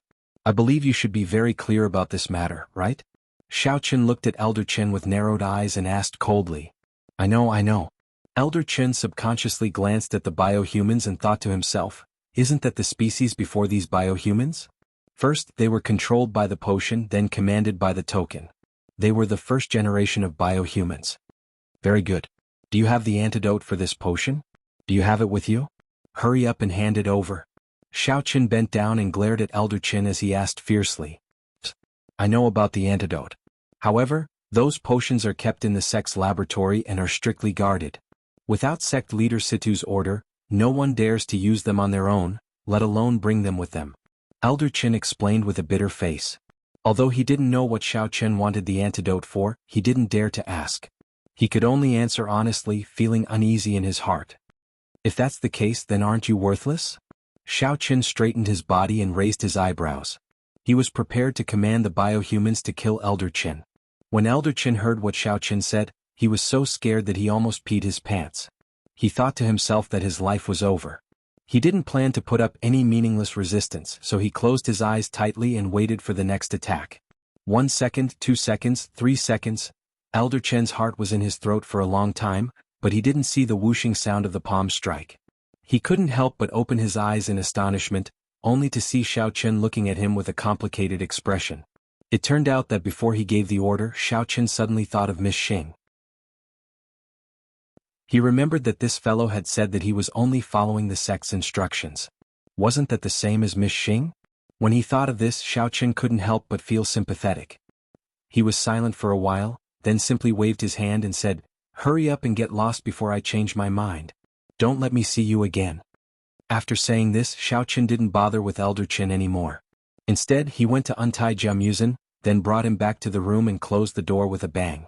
The control time of the biohumans had also ended. At this moment, they were standing foolishly on the spot, no longer listening to Xiao Chen's instructions. Elder Qin stared blankly at the tightly shut door. Just now, he thought that this fellow was going to kill him. However, when he heard the latter part of the sentence, he was stunned. What was going on? Wasn't Xiao Chen too unfathomable? It was simply too strange. Although he was confused, Elder Qin still crawled up with a grunt. He didn't give up and tried to give orders to the biohumans that were standing still. After trying a few times, he confirmed that they were really useless. He could only sigh helplessly and choose to give up. Seeing that the door to Jia Muzin's room was still tightly shut and silent, Elder Qin prepared to leave the Jia clan and return to Qi Tian sect as soon as possible. When he walked to the side of Jia Yubian's corpse, he suddenly stopped in his tracks. He muttered to himself for a moment, looked around and saw that there was no one around. Then he secretly carried Jia Yubian's corpse and brought it back with him. When Jia Muzin entered the room, he saw Jia Jinyan sitting on the sofa with his eyes closed. Although he didn't look too good, he was still in good spirits. Chapter 11:29. Jia Muzin hurriedly walked over and asked about his well-being. "Grandpa, I'm back. I heard from Xiao Chen that he had just given you a massage. How are you feeling now?" "I'm fine. This time, thanks to little friend Xiao Chen's help. Otherwise, the foundation established by the ancestors of the Jia family would have been destroyed." Jia Jinyan sighed and cast a grateful look at Xiao Chen, but he felt very upset in his heart. Jia Yubian was so blatantly colluding with Awakened Sect. It was obvious that they had cooperated before. It was a pity that he didn't know anything and trusted him. He was really too muddle-headed. "No need to thank me. Jia Muzin is my friend. Since he asked me, I will definitely help him to the end," Xiao Chen said lightly. Jia Jinyan's injury had not yet healed, but he had heard the movement outside the room. He nodded and asked, "Has that disobedient son who betrayed the family been executed?" "Yes, Grandpa. Jia Yubian is dead." Among the helpers he invited, except for Elder Qin of Awakened Sect, most of them were killed by Xiao Chen. Jia Muzin answered simply. He felt that his grandfather should understand Xiao Chen's means, so he didn't explain much. Jia Jinyan nodded slightly and didn't speak. Jia Yuto couldn't help but angrily criticize, "Xiao Chen. It's not that I want to blame you, but how could you let that Elder Qin go so easily? This kind of person should be arrested and tortured. Then, call the people of Awakened Sect to the Jia family and confront us face to face. Let's see how they will deny it." He had been standing by the window and peeping, so Jia Yuto clearly saw that Xiao Chen let Elder Qin go. He was very puzzled as to why Xiao Chen would do this. At this time he couldn't help but ask. "You talk too much nonsense. Why weren't you so active when Jia Yubian brought people to injure Grandpa?" Jia Muzin angrily glared at Jia Yuto, then turned to Xiao Chen and said, "Xiao Chen, ignore him." Previously he was threatened by Jia Yubian, and he was so scared that he forgot his surname. What a good-for-nothing. Jia Muzin's disgust towards Jia Yuto was not any less than Jia Yubian's. When Jia Yubian was rebelling and arresting people, this guy saw the people from Awakening Heaven Sect and was immediately scared to the point that his legs went soft. He immediately flattered Jia Yubian, and his flattering appearance made Jia Jinyan unbearably angry. If Jia Yubian didn't bother to pay attention to him, Jia Yuto might have already stood on Jia Yubian's side and attacked the family. Therefore, Jia Yubian hated Jia Yubian very much and was not polite when he talked to him. Oh, it's nothing. After listening to the trash talk, I should go out and clean up the trash. Eldest Miss and the others are still hiding in the jungle. Jia, Xiaochen said Yun and Jia and said Xiao and Jia Xiao comma I. Xiaochen stretched his back and ignored Jia Yuto's furious gaze. He greeted Jia Jinyan and walked into the courtyard. Who are you calling trash? Looking at Xiaochen's swaggering back, Jia Yuto was about to go crazy. He didn't expect that he would be ridiculed by Xiaochen for no reason just because he raised a reasonable question. But he couldn't do anything to him, so he could only glare and sulk. Jia Muzin promised Xiaochen and was about to leave when Jia Yuto suddenly found a target to vent his anger on. He frowned and said, Muzin, you're too outrageous. In any case, I am your elder. How can you use this kind of attitude to speak to me? Do you still have any concept of seniority? Alright, that's enough. Without waiting for Jia Muzin to refute, Jia Jinyan heavily slammed the table and stopped the two from arguing. Jia Muzin could only roll his eyes at Jia Yuto with a look of disapproval. Jia Yuto's old face turned red, but he couldn't speak and could only pant. Jia Jinyan didn't care too much and directly ordered, Muzin, take a few people and tidy up the courtyard in this room. After all, Xiaochen is our Jia family's benefactor. We can't let him do this kind of rough work. Oh right, get someone to take out the best quality bird's nest and cook a sumptuous supper for Xiaochen's friends to eat when they come back. Don't let them starve. Yes, Grandpa, I'll do it now. Jia Muzin immediately agreed. He gave a few instructions to the servants beside him and then led them out. Looking at Jia Yuto glaring at Jia Muzin's back with an exasperated expression, Jia Jinyan slightly shook his head. He only had 3 sons in his life. The eldest son colluded with outsiders in an attempt to rebel. The second son was a fence-sitter. The third son died for no reason. Alas, he didn't know what kind of sins he had committed in his previous life. If it wasn't for the fact that he had a grandson, Jia Muzin, who could be considered intelligent and had a wide network of friends, saving the Jia family from a crisis at a critical time, he would really be angered to death by these people. Yuto, bring some people here and tidy up the house. Throw away those things that are smashed or can't be used, and replace all the things that should be replaced. Otherwise, when the guests come later, they will laugh at us. Jia Jinyan sighed and ordered. Understood, father. Jia Yuto nodded. Although he was a little dissatisfied with Xiaochen and Jia Muzin, he didn't dare to disobey his father's order. He could only busy himself with the arrangements. Jia Jinyan propped himself up and said to Jia Tuyao, who was beside him, Tuyao, help me back. When Xiaochen and the others come back, they will still need to rest in this room. It's better not to disturb them. Okay, Grandpa, take care. Jia Tuyao responded as well. While holding Jia Jinyan's arm, they slowly walked towards the outside. His thoughts were the same as Jia Yuto's. Even if he was dissatisfied, he absolutely didn't dare to say it at this time. Wouldn't that be equivalent to asking for trouble? After Xiaochen went out, he first led those silly biohumans to the dungeon and locked them up. He planned to use them for research in the future. After everything was done, he drove his flying sword to bring Qing Menjing and the others back. Just like that, Xiaochen was busy until midnight. Only then did he bring Qing Menjing and the others back. Although the women didn't use their fists and legs, they had been worried about Xiaochen's safety. Now that they knew that everything was safe and sound, they were finally relieved. Once they relaxed, they were a little tired. They casually ate a few mouthfuls of supper, lay on the bed and fell asleep without even changing their clothes. However, Xiaochen didn't dare to sleep directly. Instead, he released his divine sense to monitor the movements around the Jia family. Firstly, he was worried that after Elder Chen went back to report, the people of Awakening Heaven sect would not be satisfied, and once again gather the biohumans to retaliate. Chapter 1130. Secondly, he was worried about Tang Tang, who was a ticking time bomb. Xiaochen was afraid that after he fell asleep, she would lose control and do something strange again. So, he simply stayed by her side and cultivated to recover his primordial qi. As the dust settled on Xiaochen's side, Xing was in a state of confusion. It had been 2 days since they returned to Qi Tian sect. Xing had been in a state of indecision. She even regretted it a little. Why did she agree to Xiaochen's request so easily? Was it because she really liked Xiaochen? That's impossible. What's so good about Xiaochen? He's always thinking of tricks to tease me. Although he's very strong and handsome, but, oh my god. What the hell am I thinking? I don't care about helping that stinky Xiaochen. He actually asked me to get such a dangerous thing. If I don't go, what can you do? Xing mumbled to herself as if she was trying to cheer herself up. At this moment she was sitting in a pavilion in the garden. Feeling depressed and annoyed, she angrily threw her new phone on the table. However, she quickly picked it up and looked at it carefully. When she found that it wasn't broken, she heaved a sigh of relief. After her previous phone was broken, little chick Xing hadn't bought a new one. She had just gotten this new Apple Rose Gold phone yesterday, and she had successfully bought it through a special channel.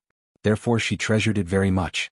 Not only did she ask the seller to paste a gorgeous diamond on the phone, but she also specially chose a very cute phone case.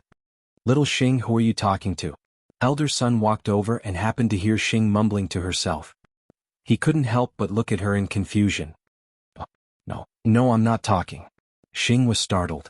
She quickly stood up and replied in a slightly flustered manner. Elder son looked at her doubtfully. Then he looked at the diamond pasted on the phone and the cute cartoon case. He frowned slightly and said, "You got the new phone? Then hurry up and get ready. Tomorrow we will go to the Jia family again and continue to monitor Xiao Chen's movements." You still wanted to go to the Jia clan? What excuse should I use to get close to Xiao Chen this time? He's a little suspicious and often hides in his room mysteriously. I have no way of approaching him. Little Miss Xing was startled and said with a bitter face. She had thought that she didn't have to work undercover around Xiao Chen anymore. She didn't expect that the task would come immediately. Helpless, she could only casually make up a lie in an attempt to make elder son retract his order. Think of a way yourself. Why don't you just tell him that you found a way to remove the poison in her body, and then lead him to a dangerous place, and then you can observe him in secret, said elder son impatiently.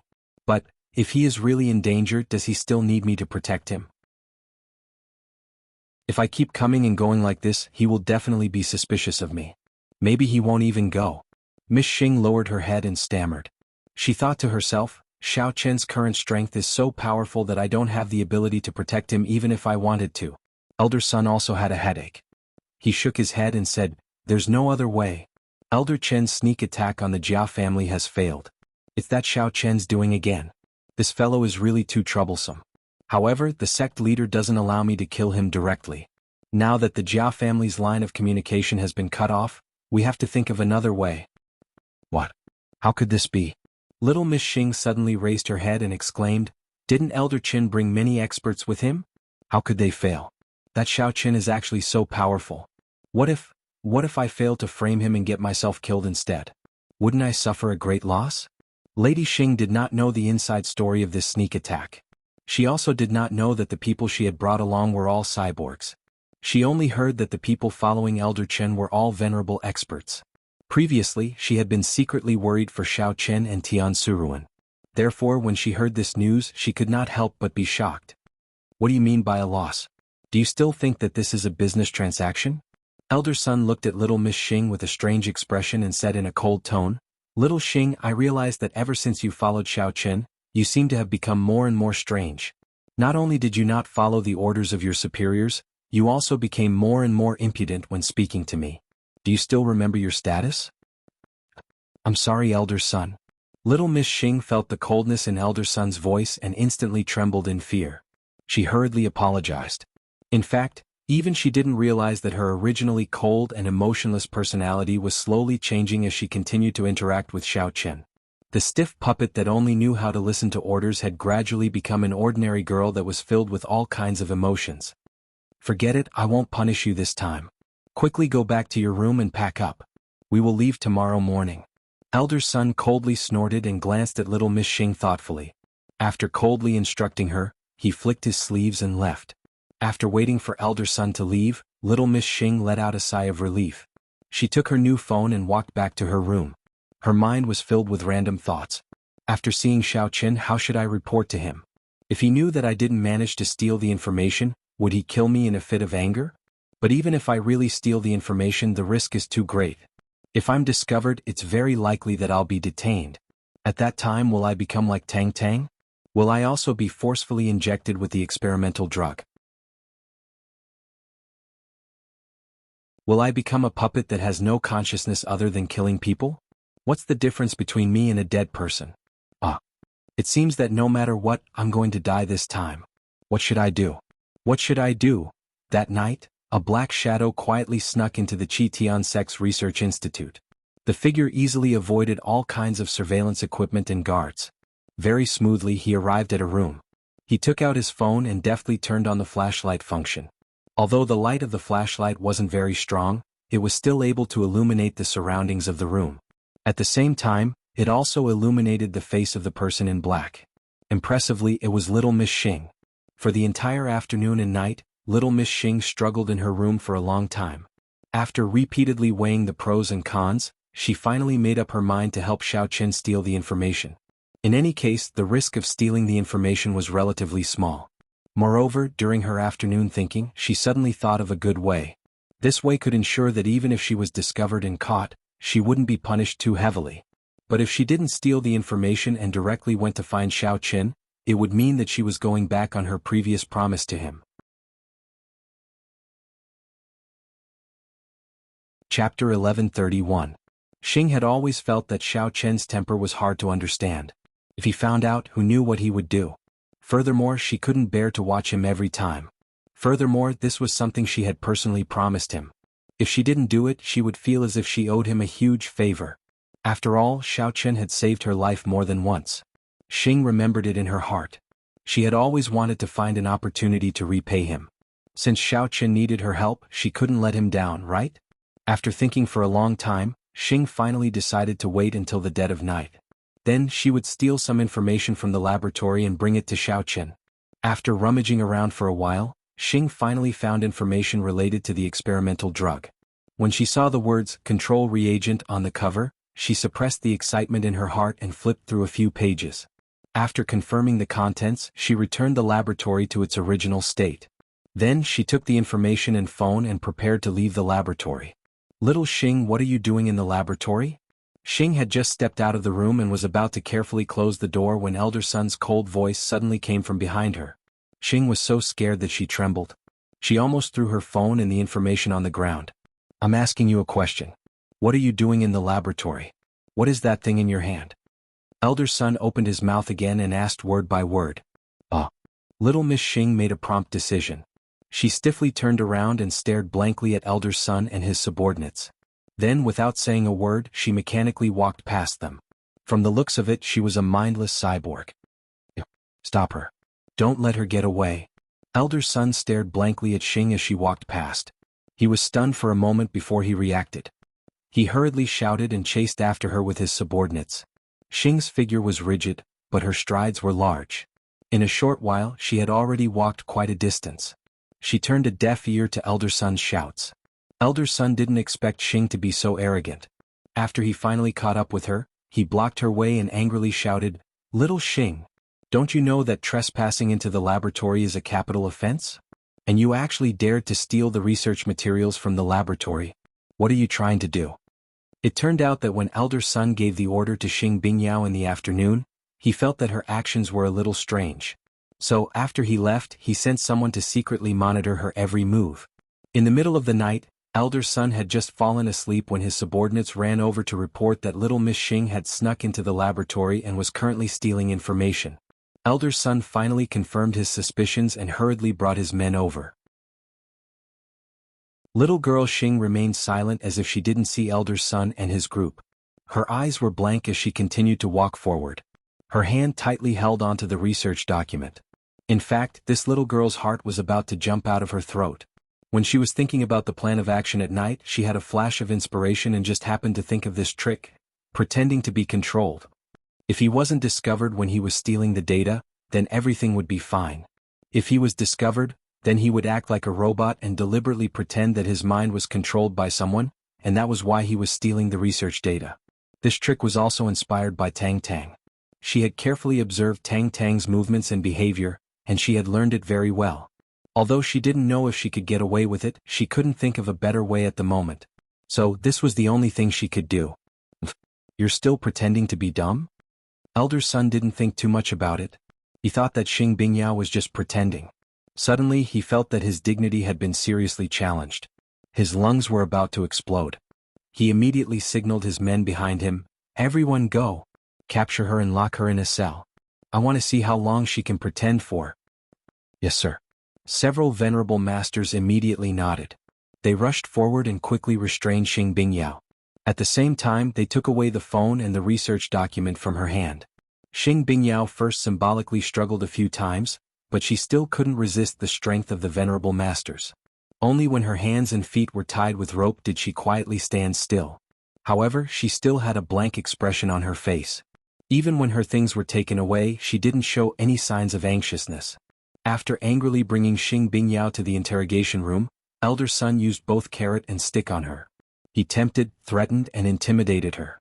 He used all the tricks he could think of. However, Xing Bingyao still didn't say a word. She still had that confused look on her face. She stared blankly at elder son's face as if there was a flower on his face. After asking for more than an hour, elder son still got nothing. In the end, he was so angry that he rolled up his sleeves and prepared to torture Xing Bingyao personally. It was called torture, but in fact it was just using a whip dipped in salt water to whip Xing Bingyao a few times. However, elder son didn't dare to be too harsh, and he didn't dare to use his demonic energy. If he accidentally killed Xing Bingyao, then he wouldn't be able to get anything out of her. It would also be a waste of a cultivator talent. If it was an ordinary person being whipped by this kind of whip dipped in salt water, they might have already died from the pain. However, for a cultivator, especially a Demon King Great Perfection powerhouse like Xing Bingyao, she might not be crushed to death even if she was placed under the wheels of a car, let alone being whipped. What's more, elder son didn't even dare to use his demonic energy. The pain on this superficial wound was just a piece of cake for Xing Bingyao. She wouldn't even move her eyes, let alone confess. For this point, elder son was naturally very clear in his heart, but apart from this method, he couldn't think of other torture methods. He could only treat it as a way to vent his anger. He whipped her a few more times, then he sat on the chair and sulked. After staring at Xing Bingyao fiercely for a while, elder son lowered his head and his eyes fell on the fancy and cute mobile phone and a pile of research materials on the table. Elder son suddenly stared at the mobile phone and thought for a while. This kind of experimental potion has only been used by a few people. Among these people, only Tang Tang has contact with Xiao Qian. Could it be that Xing Gongzi was instructed by Xiao Qian to steal this information? Thinking of this, elder son suddenly had an idea. He picked up Xing Bingyao's mobile phone and planned to check if there were any phone calls or text messages between her and Xiao Qian. Chapter 1132. However, elder son didn't expect that little Miss Xing's phone was locked with a fingerprint and password. He tried a few sets of passwords but they were all wrong. He could only place the phone on little Miss Xing's finger and unlock the screen. He was too lazy to walk back, so he stood in front of little Miss Xing and started flipping through the communication records. Little Miss Xing looked down and saw elder son looking down at his phone. She couldn't help but rejoice in her heart. Luckily, she didn't contact Xiao Qian after buying the new phone. There was no trace of him in the phone. Elder son was going to be disappointed. As expected, after flipping through the phone for a long time, elder son's frown deepened. Why wasn't there any record in the phone? If it was really Xiao Qian's instructions, wasn't the secrecy done too well? After staring at the phone and thinking for a long time, elder son's eyes suddenly lit up. He directly opened the text message function and started typing. He planned to use little Miss Xing's tone to send a message to Xiao Qian for help. Firstly, he could confirm his thoughts. Secondly, if it was really Xiao Qian who wanted the information, then he could trick him into Qitian sect. Who knows, he might even be able to lure those people out. This way, wouldn't he be killing two birds with one stone? He was really too smart. After typing the message, elder son looked through it again. After confirming that there were no problems, he found Xiao Qian's number and sent it over. Then he decisively switched off the phone and sat back in his chair. He crossed his legs and smiled sinisterly as he imagined the scene of his plan succeeding and Xiao Qian walking into his trap. Seeing elder son's despicable smile, little Miss Xing could faintly guess what he was using her phone for. Her originally relaxed mood became a little nervous again. There was a strange feeling of anticipation and worry in her heart. She hoped that Xiao Qian would come and save her, but she also didn't want Xiao Qian to take this risk. For a moment, thousands of thoughts ran through her mind and her mood became complicated. Even she didn't know why she was like this. In the backyard of the Jia residence, in an abandoned room, Xiao Qian was preparing to start his research on those biohumans. Suddenly, the phone in his pocket vibrated. Xiao Qian didn't think too much about it. He subconsciously took out his phone and glanced at it. He couldn't help but blurt out, "What the F***, isn't this ladyboy too unreliable? It's such a simple thing to steal data, but she was caught doing it. Wasn't she pretty good at it when she first came to the research institute to steal data? Looking at the message on his phone, Xiao Chen couldn't help but feel angry and amused at the same time. He originally thought that little Lady Xing was familiar with her own sect and that she was quite proficient in this skill, so she should be able to successfully steal the information. He didn't expect that she would be dragged into this.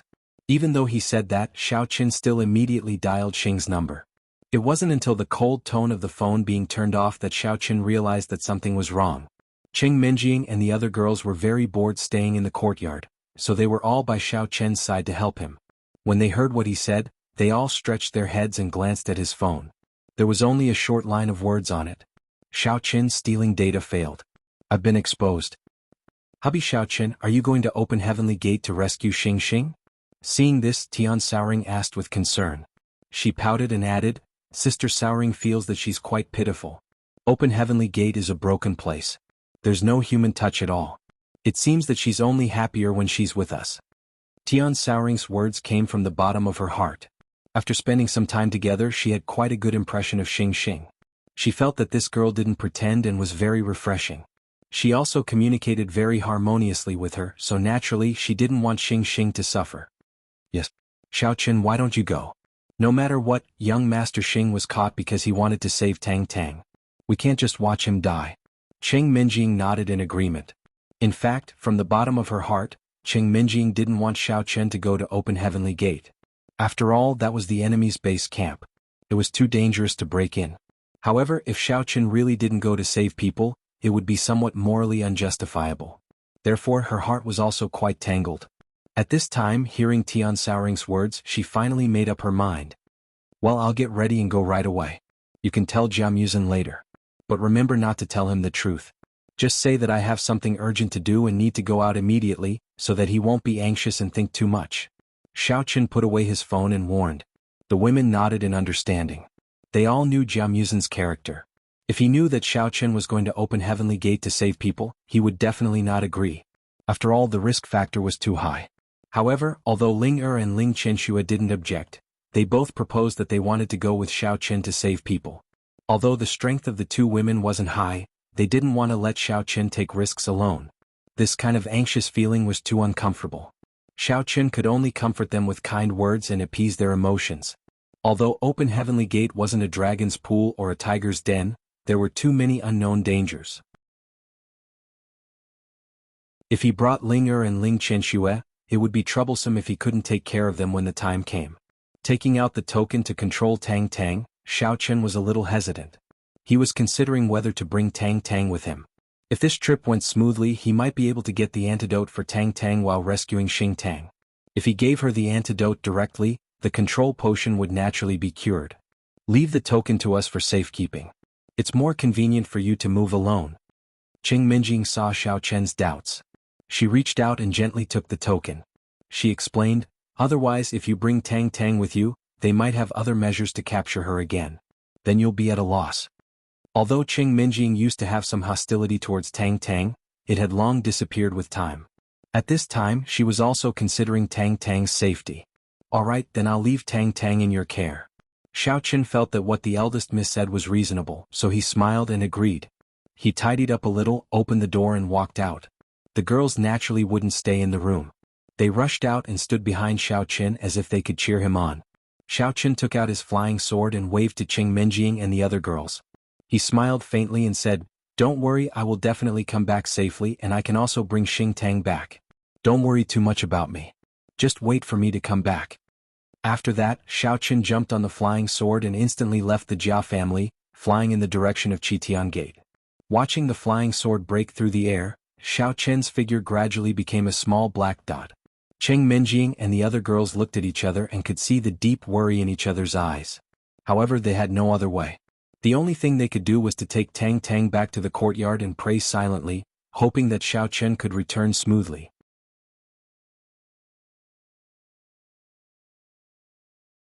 Chapter 1133.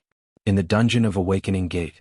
Although Miss Xing hadn't eaten for 2 days and hadn't closed her eyes, she still looked energetic and radiant. Other than her lips being a little dry and peeling due to lack of water, there was no other discomfort. After all, Miss Xing had the support of the Demon King Great Perfection Cultivation. Even if she didn't eat or drink for a week, she could live well. Previously, Elder Sun had tried to interrogate her a few more times, but little Chick Xing still had a blank expression on her face. She pretended to be crazy and refused to speak no matter what. Elder Sun couldn't be bothered to stay with this blockhead any longer, so he directly returned to the sect and didn't bother with her anymore. After all, as the Elder of Awakening Gate, he still had a lot of things to do. Anyway, he had already sent a text message to Xiao Qin. He would see the results in these few days, so there was no need to continue to stay in the dungeon and accompany the silly Miss Xing in a daze. Although little girl Xing's body was safe and sound, she had stayed in the dark and gloomy prison for 2 days without anyone to accompany her. She still had to maintain her vigilance at all times and was prepared to play dumb. Her mental state was already beyond exhausted. Once she relaxed, a lot of negative thoughts would emerge in Miss Xing's mind. She felt that it was impossible for Xiao Qin to take the risk to come for her. After all, this is the base camp of Awakening Gate. Who has such courage to break into the enemy camp? If Xiao Qin doesn't come, then I will either die in the dungeon, or I will be taken by Elder Sun to experiment on some kind of biohuman, or, hey Mr. Ladyboy, are you thirsty? Do you want to drink some of the best mineral water I made? On this day, Miss Xing was lowering her head and letting her imagination run wild. Suddenly she heard a familiar voice. That voice was so familiar that Miss Xing jumped in fright. She abruptly raised her head in disbelief and was instantly dumbfounded. It was indeed Xiao Qin. She saw Xiao Qin sitting leisurely on the table with his right index finger raised. There was a spinning water ball on top of it. He was looking at her with a smile. Hey, why don't you talk? Is it because he's not thirsty? Xiao Qin shook his head and turned to look at the water ball in his hand. He muttered to himself, Tisk tisk, that's a pity. I can't even drink such sweet water. I'll drink it myself. We have to save water. Don't waste it. After he finished speaking, Xiao Qin moved his face closer to the side of the water ball spell and gently sucked the water in the water ball with his mouth. His throat even made gulp-gulp sounds as he swallowed. Little girl Xing involuntarily swallowed a mouthful of saliva. She had not drunk any water for 2 whole days. If she did not eat, she could rely on her cultivation to get by. However, not having water to drink was something that even cultivators could not bear. At this moment, when she saw the crystal-clear water ball in Xiao Qin's hands, she naturally wanted to drink it to her heart's content. However, she also suspected that the Xiao Qin she saw was an illusion. Or could it be a trap set by Elder Sun?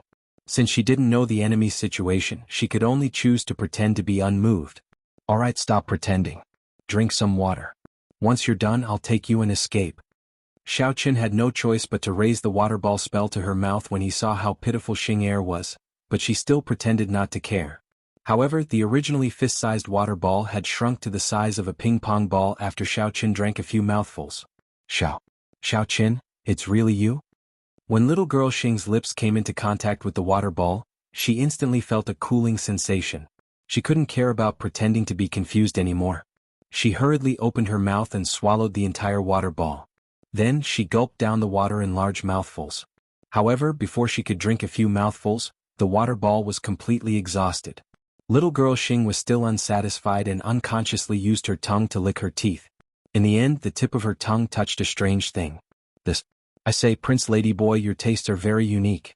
It seems that not only have you not drunk water for a long time, you haven't even eaten food. That's a little too miserable. Xiao Qin jumped in fright and hurriedly pulled his finger out. He didn't expect little girl Xing to be so fierce. She actually put his finger in her mouth and subconsciously licked it a few times. This action was a little too ambiguous. Pay. Who wants to eat your finger? You're simply too unhygienic. That's right, have you trimmed your nails? What if there are germs? Will you infect me? Little girl Xing finally realized what she had licked and jumped in fright. She hurriedly spat a few times and angrily retorted. Thinking back to her previous expression of enjoyment, little girl Xing's face instantly turned red. Originally, she thought that the Xiao Qin in front of her was someone else in disguise. However, when she touched the unmistakably real water ball technique and heard Xiao Qin's infuriating words, she immediately confirmed that this was definitely Xiao Qin. After all, only Xiao Qin would make such an unimaginable water ball technique. Only he would have such a venomous tongue. He was clearly here to save her, yet he could make her so angry that she was grinding her teeth. You still have the nerve to talk about me? Xiao Qin curled his lips and mercilessly exposed her. Who was the one who didn't get tired of it and even blindly licked with his tongue? To think that I was so worried about your safety and rushed over at top speed. I even accidentally got a few speeding tickets. If I had known earlier, I wouldn't have come to save you. You don't know how to appreciate my kindness. Although he was complaining, Xiao Chen's hands did not hesitate as he quickly removed the shackles on little girl Xing's hands and feet. Then he very naturally stretched out his hand to take her pulse. After confirming that her body was fine, he finally relaxed. Fast your head. Do you think you're still in the secular world? Wake up, okay. Little girl Xing rolled her eyes in annoyance. However, she was still a little touched by Xiao Chen's thoughtfulness in taking her pulse after saving her. In order to hide this emotion, she changed the topic and asked, "That's right, how did you know that I was locked up here? Also, how did you get in? When we were outside the open heaven gate, didn't you say that there was a place with lax security? I came in from there. As for how I knew where you were, you don't have to worry about that." Xiao Chen shrugged his shoulders and gave a simple explanation. Okay. Little girl Xing nodded. Her shackles were released and she began to move her wrists. Then, she bent down to massage her ankles, unintentionally revealing a large patch of snow-white skin on her back. Previously, when Xiao Chen was helping little girl Xing remove her shackles, he had noticed that the clothes on her back seemed to be torn. At that time he was a little puzzled. Now that little girl Xing bent down, Xiao Chen's gaze naturally landed on her back.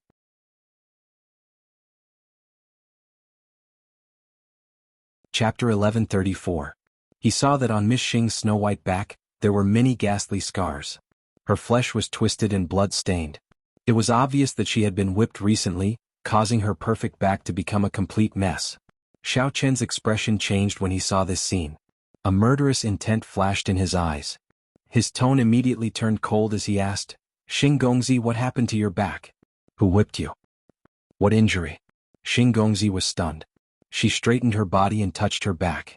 Only then did she know what Xiao Chen was talking about. She waved her hand carelessly and said, "Oh, didn't I help you steal research materials a few days ago?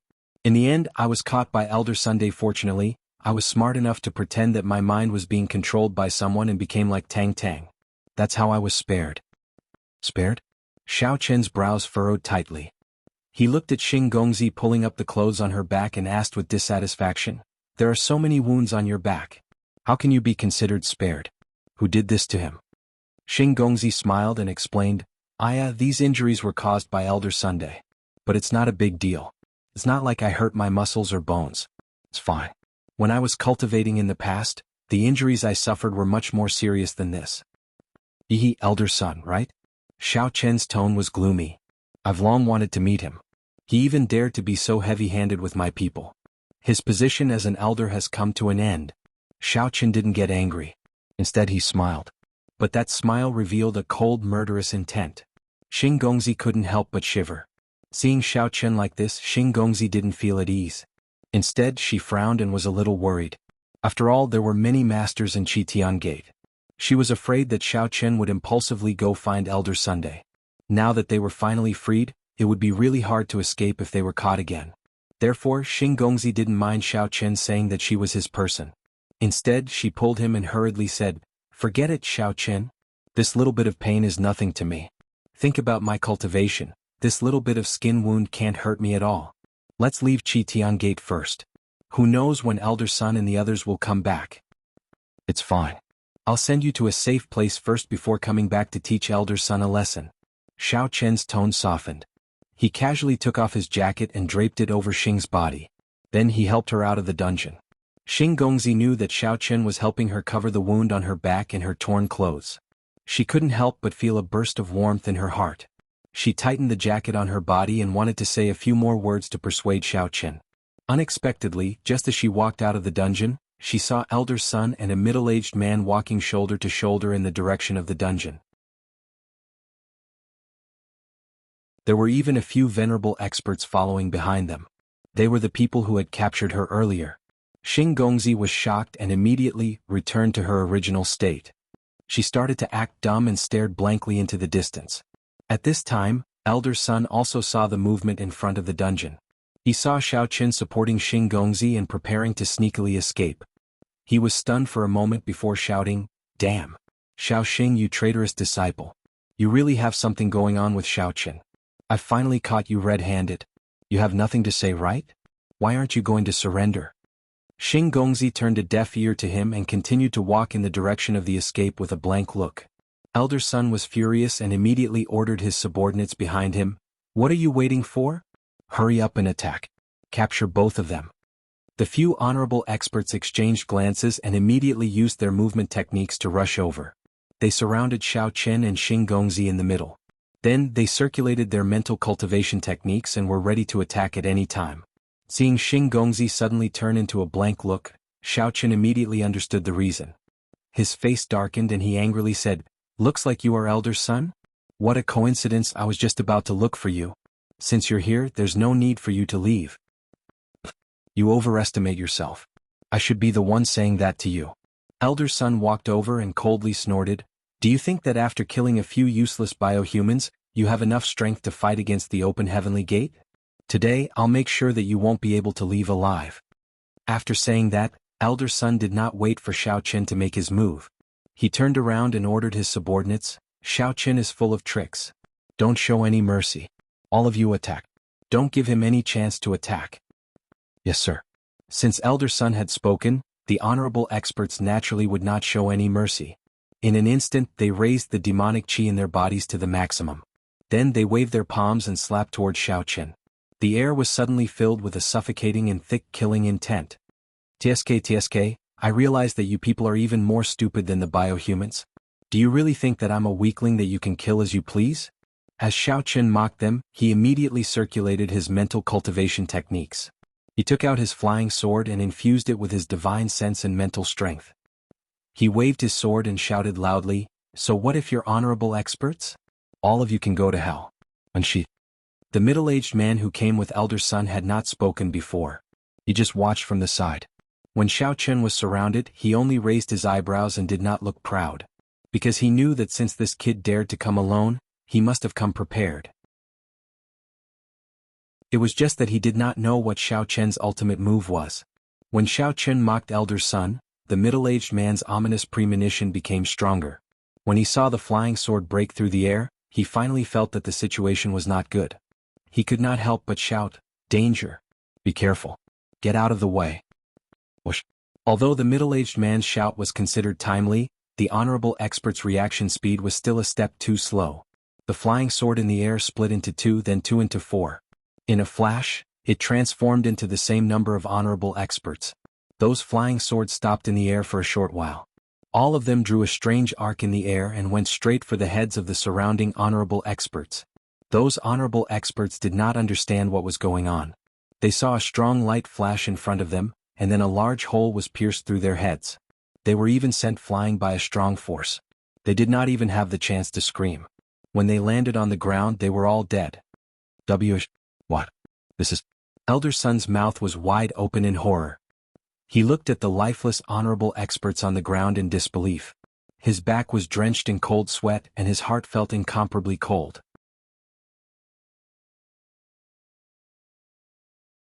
Chapter 1135. Although Elder Sun had heard about the flying sword from Elder Chen before, he only thought that it was a tool for Xiao Chen to fly. He never expected Xiao Chen's flying sword to be so powerful. Not only could he fly on a sword, but he could also use it to kill so many venerable realm masters. This was too heaven-defying. Xiao Chen raised his sword finger and twirled it in the air. He gathered all the flying swords back together and merged them into one flying sword. He put it back in his hand and turned around to look at Elder Sun's expression. He sneered coldly, "What's the point of opening your mouth so wide? Do you want to experience the feeling of a flying sword piercing through your throat?"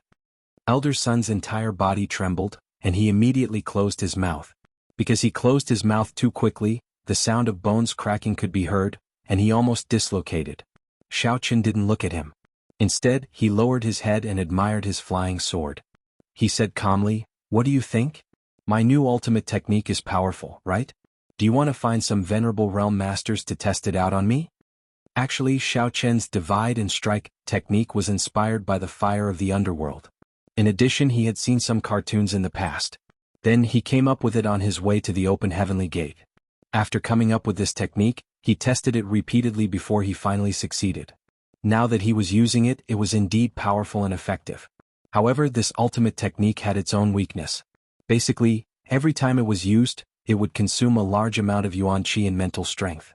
Usually, after using it, it would require a period of time to recover. Xiaoqun originally planned to use this technique to deal with the biohumans. However, the situation was critical now, so he could only use it on normal cultivators.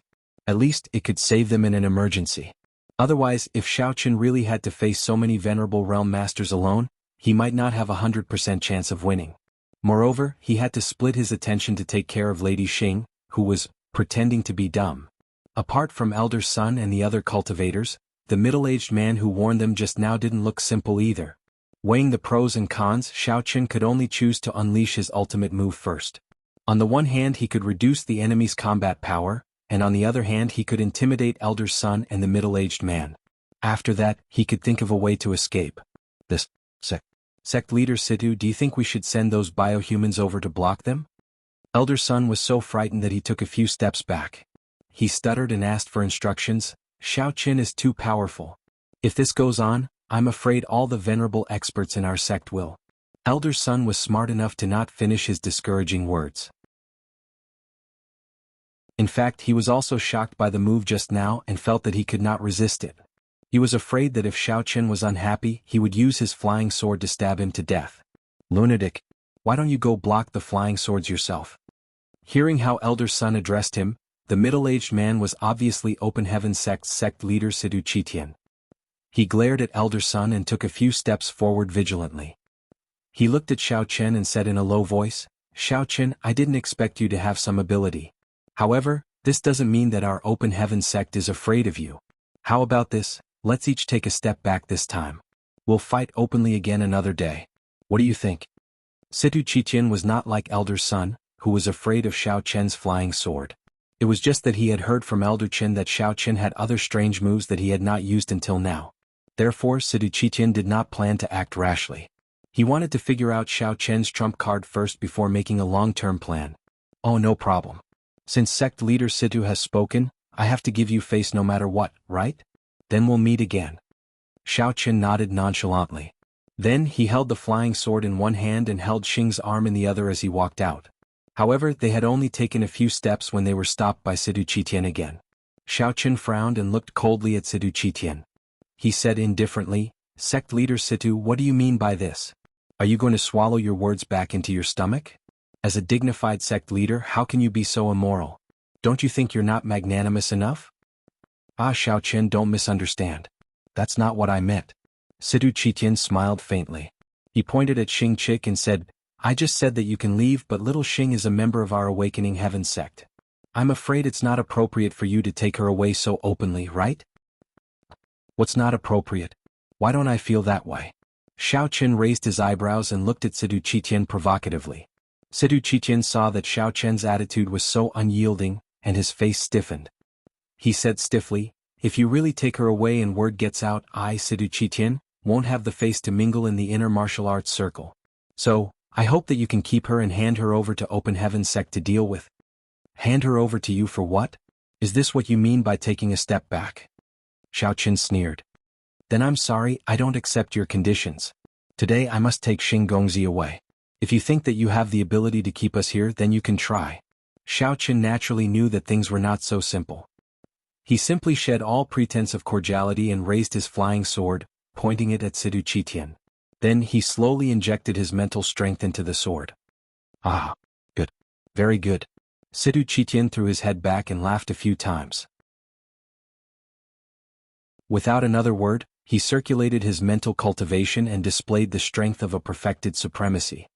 He stared at Xiaoqun and said coldly, then all of you. Damn it, you actually cheated. Sidu Qitian was prepared to say something to boost his morale before attacking Xiaoqun. But halfway through his words, he suddenly saw Xiaoqun's fingers loosen, and a white beam of light shot straight at him. What a joke. It's not like I'm listening to a teacher's lecture. Do I have to wait for you to finish before attacking? Do you think I'm stupid? Xiaoqun snorted coldly, his tone filled with mockery. In fact, Xiaoqun had no choice but to attack. After all, he had used that move just now and he did not have much primordial energy left in his body. Although he did not know if he could kill Sidu Qitian in one strike, Xiaoqun still wanted to give it a try. Otherwise, the longer it dragged on, the greater the danger. Furthermore, he had to leave some mental strength to control the flying sword, so he did not use his full strength. Against Xiao Chen's attack, Sidu Qitian could only give up on attacking helplessly. Instead, he gathered all his fiendish qi in his hand and stared unblinkingly at the rapidly approaching white light, silently estimating the flying sword's speed. Just as the flying sword was about to stab into Sidu Qitian's body, he suddenly clasped his palms together. With a beautiful empty-handed blade grab, he caught the flying sword between his palms.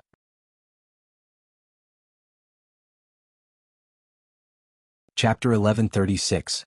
However, it was unknown whether it was due to inertia, or Sidu Qitian had wrongly estimated Xiao Chen's strength, but the flying sword that had been blocked continued to charge forward.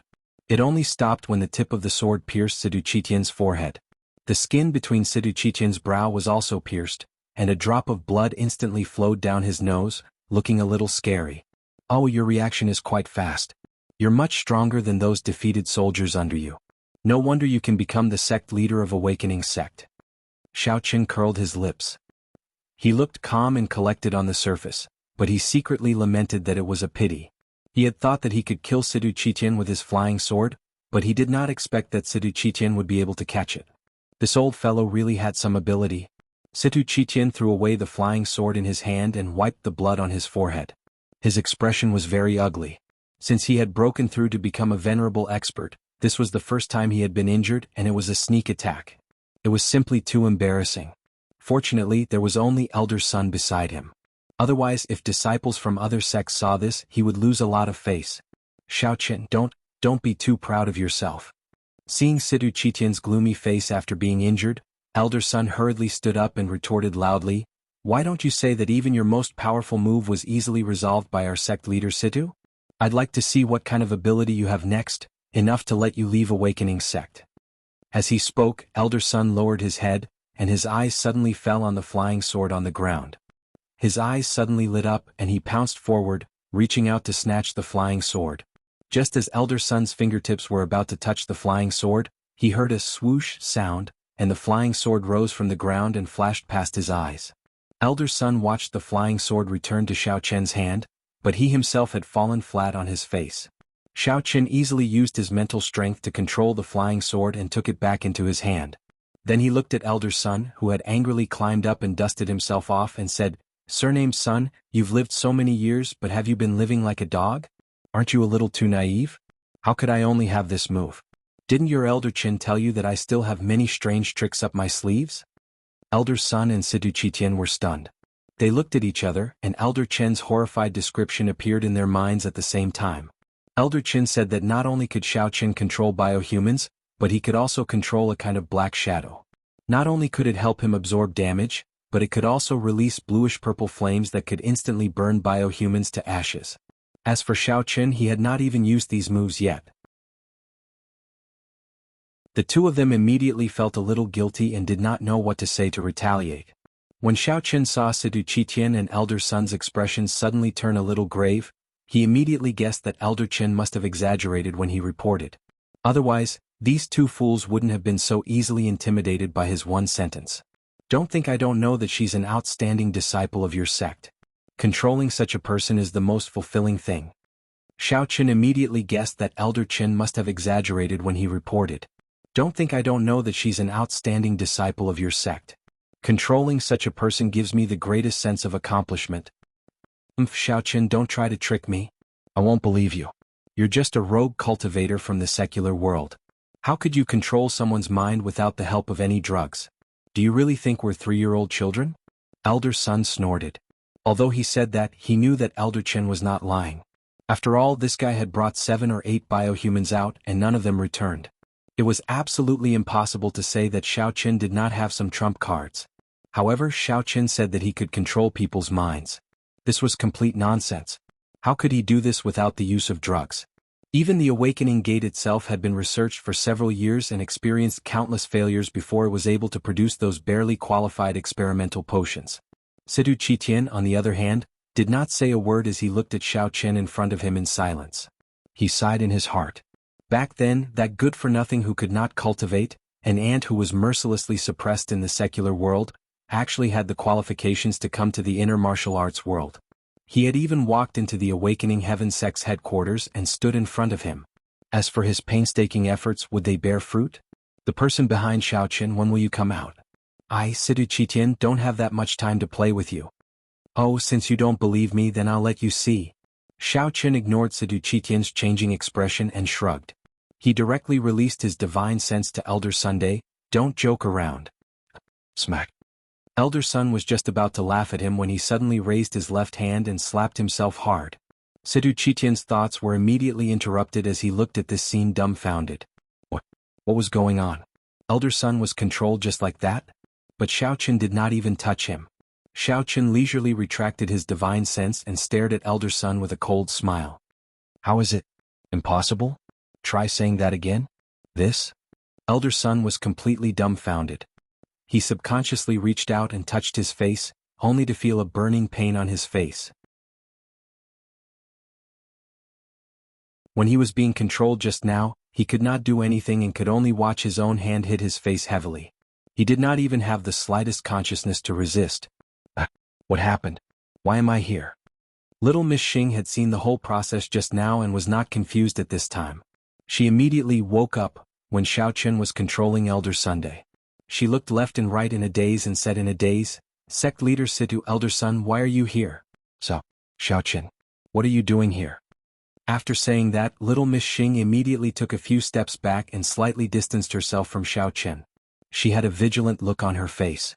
It had to be said that little Miss Xing had been training and completing missions all year round. Her acting skills had already reached perfection. Even Situ Qitian and Elder Sun were fooled by her vivid performance. Xiaoqin also looked at her in a daze. For a moment, the few of them did not know what to say. Cough, cough. In the end, it was Situ Qitian who reacted first. He rolled his eyes and immediately came up with a plan. He cleared his throat and attracted everyone's attention.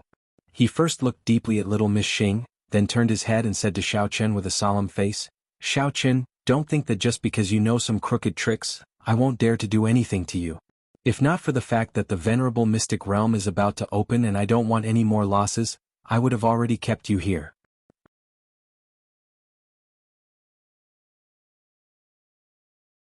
Chapter 1137.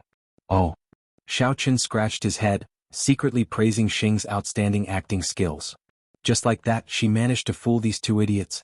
Sidu Qitian continued in a serious tone, since you like Xiao Xing so much, then take her away. It's never too late for a gentleman to take revenge. I will settle this debt with you sooner or later. At this moment, Sidu Qitian was still admiring his own acting skills. After seeing Xing's actions just now, he immediately deduced that Xiaoqin definitely knew this kind of mind-controlling secret technique. However, he could only control one person at a time. So, after Xiaoqin took control of Elder Sun, that chick Xing woke up. Due to Xing's realistic acting skills, Sidu Qitian had no doubts about Xiaoqin's strength. After he finished his high-sounding speech, he immediately used telepathy and secretly told Xing that nothing big had happened just now. It was just Xiaoqin trying to save her. After explaining, Sidu Qitian immediately ordered Xing to continue following Xiaoqin using his status as the sect master. At the same time, he secretly investigated Xiaoqin's mind-controlling secret technique, as well as that black fog and bluish-purple flame. What kind of ultimate technique was that? Hearing Sidu Qitian's secret order, little Miss Xing nodded at him imperceptibly. Although she didn't know whether to laugh or cry at the scene in front of her, she had no other choice but to agree first. Otherwise, if this deadlock continued, she could still pretend to be a fool, but Xiaoqin might not even be able to leave the open heaven gate. No matter what, Xiaoqin was here to save her. She couldn't possibly cheat him, right? Oh, if you want revenge, I'll welcome it anytime. Is there anything else now? If there's nothing else, I won't talk nonsense with you anymore. Bye-bye. Xiaoqin said casually. Then he pulled Xing onto the flying sword and infused the rest of his mental strength into it. With a swoosh sound, the flying sword immediately took the two of them away. Soon, only a small black dot was left. Seeing that the precious flying sword that was about to fall into his hands was gone, Elder Sun couldn't help but sigh. Looking at the distant black shadow, he said unwillingly, Sect Master Situ, why didn't you leave Xiaoqin behind? Don't we still have two more powerful biohumans? If we can send them out, I think. Elder Sun, I notice that you're getting more and more muddle-headed. Before Elder Sun could finish speaking, Sidu Qitian interrupted his words and reprimanded sternly. Elder Sun was startled and quickly bowed his head respectfully. He stood there, not even daring to breathe loudly. Sidu Qiqian glared at him and said impatiently, after sending Xiao Xing out to investigate for so long, he still hasn't figured out Xiao Chen's true strength. What's more, Xiao Xing is being controlled by someone else. Fortunately, she only came back this time to steal the information. If Xiao Chen instructed her to go to the laboratory and set it on fire, wouldn't our entire Awakening Heaven sect be destroyed? This is indeed your subordinate's negligence. Elder Sun admitted his guilt in fear and trepidation. However, he was a little speechless. He thought to himself, weren't you the one who said that Xiao Chen couldn't be killed immediately? Otherwise that last Xing would have killed him several times already. Why would she need to make such a fuss? Also, what did you just say? Biohumans? You still have the cheek to mention biohumans? Sidu Qiqian became angrier as he spoke. He glared at Elder Sun and roared. Your subordinate? Your subordinate knows his mistake. Please forgive me, sect master. Elder Sun shuddered and fell to his knees. Although he didn't know what had happened to the biohumans, sect master Sidu must have touched his reverse scale for him to be so angry. Sidu Qiqian took a deep breath and calmed his emotions. Then he said indifferently, it's not like you don't know that the Venerate secret realm is about to open. After that, that place will open as well. Where do we have the manpower to go and mess around with Xiao Chen? Elder Sun regained his composure. Only then did he realize where he had gone wrong. This was like picking up a sesame seed and throwing away a watermelon. For the sake of a flying sword, he had forgotten the most important purpose. No wonder sect master Situ was so angry. Sidu Qiqian sighed and shook his head. He continued, Elder Chen's action this time was not only ineffective, but we also lost so many biohumans. Of course, we have to leave the two most powerful ones to explore that place. How can we use them to deal with Xiao Chen? Isn't this a waste of talent? Yes, sect master Situ is right. Then we'll let Xiao Chen live for a few more days. After the sect has settled all the important matters, we'll find trouble with him. Elder Sun trembled again and said respectfully. All right, hurry up and prepare the relevant matters. This time, we must send the most outstanding people to the Venerable Realm to ensure that everything goes smoothly. Sidu Qiqian looked in the direction where Xiao Chen and Elder Sun had disappeared and added, as for Xiao Chen, I've already asked Xiao Xing to keep an eye on him. Don't act rashly for the time being. Yes, this subordinate understands. Sidu Qiqian touched his forehead helplessly and found that the place where Xiao Chen's flying sword had stabbed him was bleeding again. So, he gave Elder Sun a few instructions and turned to apply medicine in his room. Elder Sun waited for Sidu Qiqian to leave before he slowly stood up. His eyes were full of hatred. That damn Xiao Chen. He caused me to be scolded by the sect master. I'll definitely pay him back double in the future. On the other side, after flying on the flying sword for a few hours, Xiao Chen gradually felt a little exhausted. After observing for a while, he realized that no one was chasing after him, so he slowed down and stopped in a forest. He found a big tree and sat down to rest. At first, Miss Xing was a little puzzled. She didn't know why Xiao Chen wasn't in a hurry to return but had stopped instead. However, when she saw that Xiao Chen was sitting cross-legged on a tree branch with his eyes closed, she understood that he might have exhausted his demonic qi and couldn't fly anymore. After understanding the reason, Miss Xing didn't rush him anymore. She obediently sat beside Xiao Chen and recounted the mission that Sidu Qiqian had given her in full detail. Although Miss Xing didn't understand why she had told him everything, she felt that she shouldn't hide anything from Xiao Chen. After listening, Xiao Chen nodded his head and secretly heaved a sigh of relief. Since Sidu Qiqian had chosen to let Miss Xing investigate him, it meant that before Sidu Qiqian found out his true strength, he wouldn't rashly send people to kill him again. From the looks of it, he and Miss Xing would be safe for a short period of time and could relax a little. Thinking of this, Xiao Chen let out a long sigh and let go of the worries in his heart. He deeply felt that he should bring more spirit jades with him in the future. At the very least, he could use them for emergencies. Otherwise, if he encountered a similar situation again, he wouldn't be so lucky.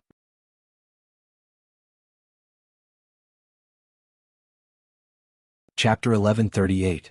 Just as Xiao Chen was running from place to place, there was a turbulent undercurrent in the internal martial arts world. Under the calm surface, there was an extremely ferocious undercurrent. Apart from the Jia clan, Tang clan, and Yu clan as well as the Demon Sect's Awakening sect, there were two special forces in the internal martial arts world. Usually they did not seem to have any presence, but internally, they had extremely profound and unknown strength. These two forces were different from ordinary internal martial arts world clans in terms of their own cultivation methods and the items they needed for cultivation. Therefore, they usually formed their own faction and did not interact with most of the sects and clans in the internal martial arts world. However, the two forces always schemed against each other and fought for resources. Once they met, they would fight until their heads were broken and they were determined to see who was stronger. One of the forces called itself an Immortal Cultivator sect.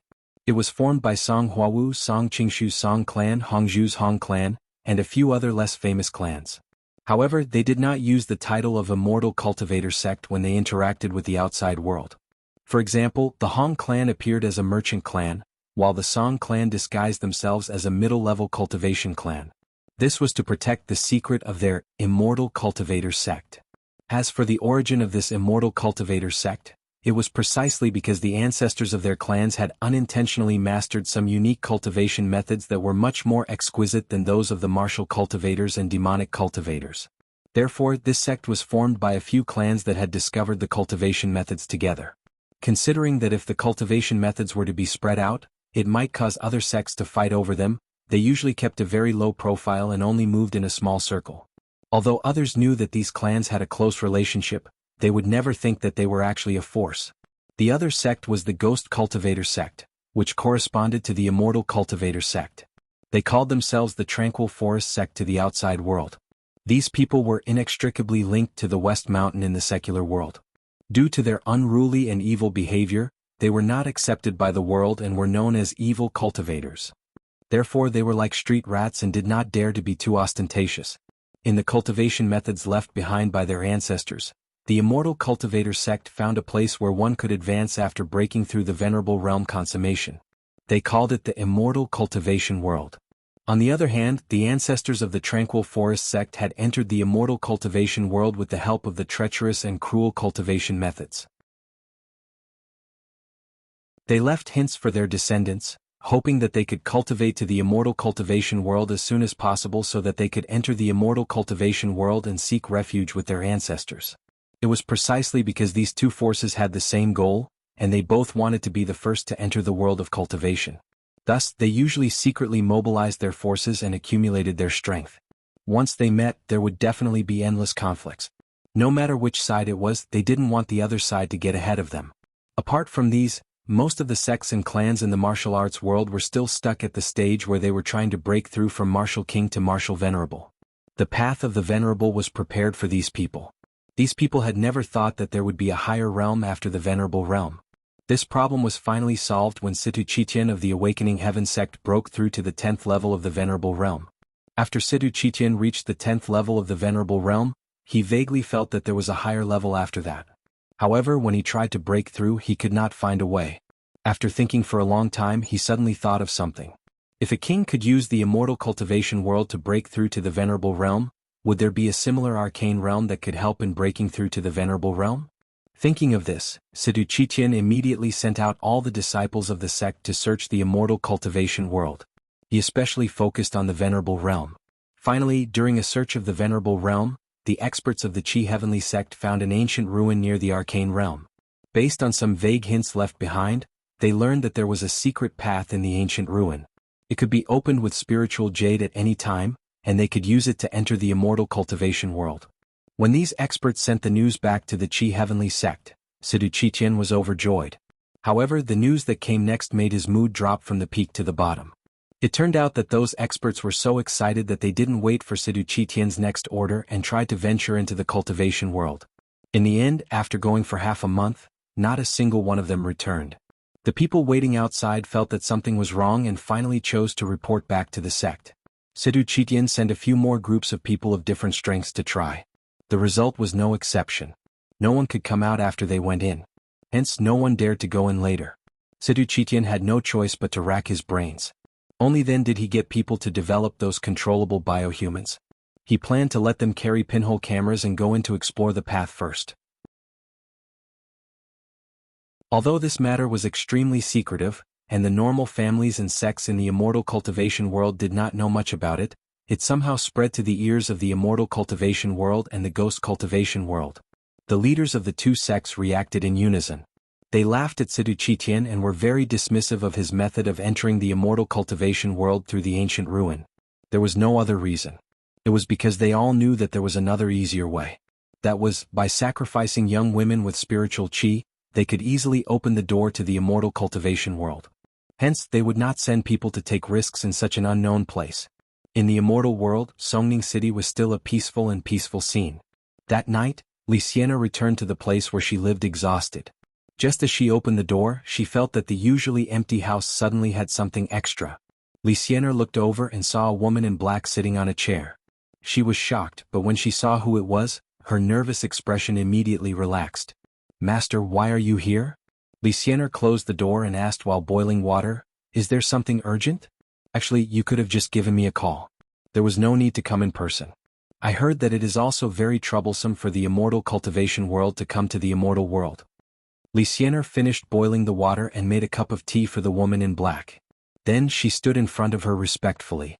"Xian'er, is there any progress on the matter that I asked you to do?" The woman in black picked up the cup and took a sip. Then she frowned slightly. It seemed that this cup of tea was not to her liking. "Master, please forgive me. I almost turned the entire Songning City upside down. I even went to Lan City a while ago, but I still did not find a suitable candidate." Li Xian'er lowered her head and stammered. She looked a little embarrassed. The woman in black did not look surprised. She sighed softly and held the cup without saying anything.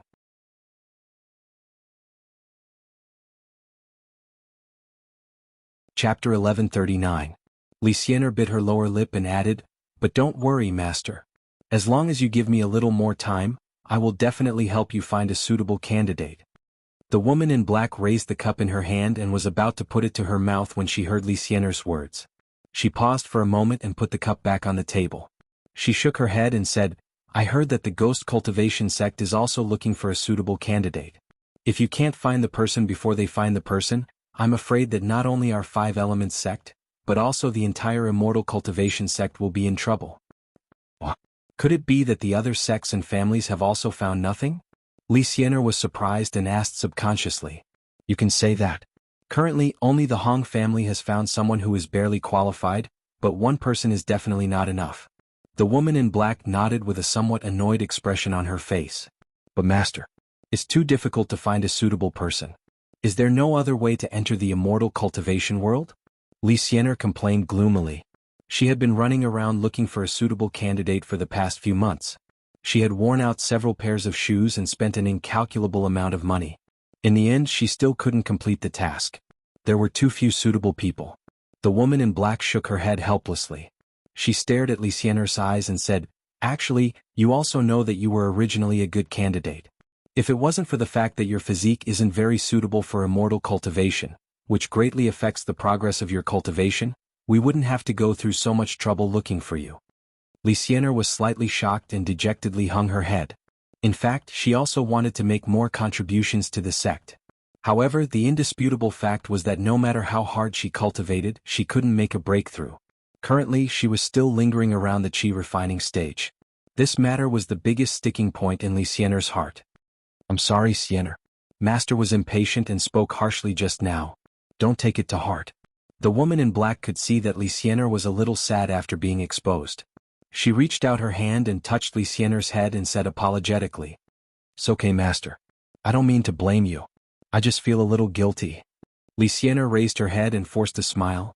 "After all, I also know that this is the most critical moment. If we let the ghost cultivation sect enter the immortal cultivation world and successfully find their ancestor, I'm afraid that not only the inner martial art world, but also the entire outer martial art world and the secular world will be in chaos."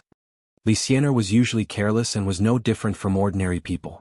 She was no different from the ordinary people in the secular world. She was always a careless person. But this was just a disguise. Li Xian'er, she felt, was like her mother. And Li Xian'er, she as she say. Xian'er as she could. Even after knowing that her physique was not suitable for immortal cultivation, her master was only disappointed for a while. Then he searched for many precious heavenly treasures and insisted on giving them to her for a long period of time. With great difficulty, her physique changed a little, and she embarked on the path of immortal cultivation. "Forget it. Let's not talk about this." The woman in black waved her hand, trying to ease the heavy atmosphere. It's okay if we can't find them. We'll use the most dangerous method to enter the immortal cultivation world. Forget it. Let's not talk about this. The woman in black waved her hand, trying to ease the heavy atmosphere. It's okay if we can't find them. We'll use the most dangerous method to enter the immortal cultivation world. In short, we can't let those people from the ghost cultivation sect succeed. And Master I. Lysianer nodded. Just as she was about to say something, she was interrupted by the woman in black. Come. Let's not talk about other things. Speaking of which, I haven't eaten your cooking for a long time. Let me have a good taste of your cooking today and have a full meal. We'll talk about other things later. The woman in black took out some vegetables and meat from under the table as if she was performing a magic trick. She waved them in front of Lysianer and said softly with a smile. Good. I haven't cooked for a long time. My skills might be rusty. Master, don't blame me if it's not delicious enough. Lysianer cheered up and smiled. She reached out to take the ingredients and threw her negative emotions to the side. She happily ran into the kitchen and busied herself. Looking at Lysianer's busy figure, the woman in black's face was brimming with a warm smile. She was just an ordinary woman. If it wasn't for the troublesome existence of the ghost cultivation sect, she also wanted to be with Lysianer. The two of them would live in seclusion in the secular world and live a simple life as mortals. Unfortunately, things often don't go according to one's wishes. That night, after the woman in black had her dinner, she stayed at Lysianer's house. She talked with her beloved disciple by candlelight until late at night. The next morning, the woman in black prepared to leave. Before she left, she hesitated for a long time. In the end, she told Lysianer that after some time, the Hong family of the immortal cultivation sect would send someone over. It was a girl named Hong Zhu. She would help Lysianer find a suitable candidate. After telling Lysianer about this, the woman in black seemed to let out a sigh of relief. She gave Lysianer a few more instructions before leaving. After sending off the woman in black, Lysianer returned to her room and sat down. She stared blankly for a long time before sighing. In fact, Lysianer was very resistant to some of the practices of the immortal cultivation sect. When the woman in black had given her the task, she had tried her best to complete it. Unfortunately, she hadn't found a suitable candidate in a short period of time. However, there was one time when her master had let slip and let Lysianer know that the search for candidates for the sacrificial offering could actually be life-threatening. After knowing this, she had a feeling of disgust from the bottom of her heart. She was especially unwilling to help them find candidates. She was afraid that because of her, several innocent girls would lose their lives. Therefore, although she usually went out, she didn't deliberately look for candidates. Just like in the past, if it wasn't for the fact that someone from the Five Elements sect was secretly watching her, Lysianer wouldn't have done things like catching ghosts for the rich second generation and real estate developers. This was simply lowering the level of her cultivation. Every time she finished doing these things, she felt disgusted by her own behavior. Lysianer had also considered whether she should just lay her cards on the table to her master and tell her that she wasn't willing to do these immoral and life-threatening things. But every time the words came to her mouth, she would think of how her master had treated her well in the past. How she had stood up against the opinions of the masses and found countless precious treasures for her. She had gone through untold hardships to help her embark on the path of immortal cultivation.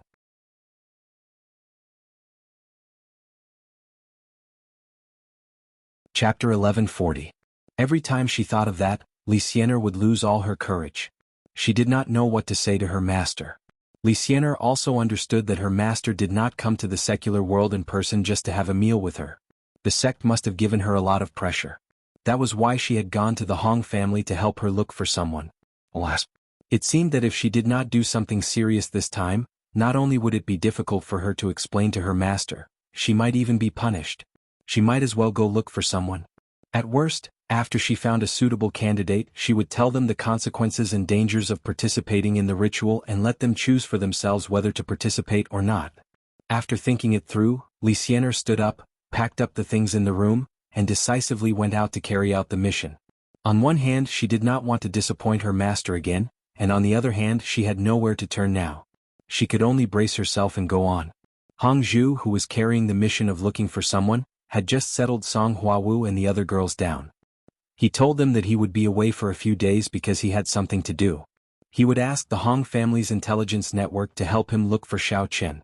As for Jin Beibei, Song Huawu, and Xiao Xiao, because they were not familiar with the people and the place in the inner martial arts world, and because Song Huawu had not recovered from the shock of suddenly learning about her parentage, Hongzhu reminded them to stay in the Hong family's house for the next 2 days and not to go out, in case they ran into any accidents and he could not come back in time to rescue them.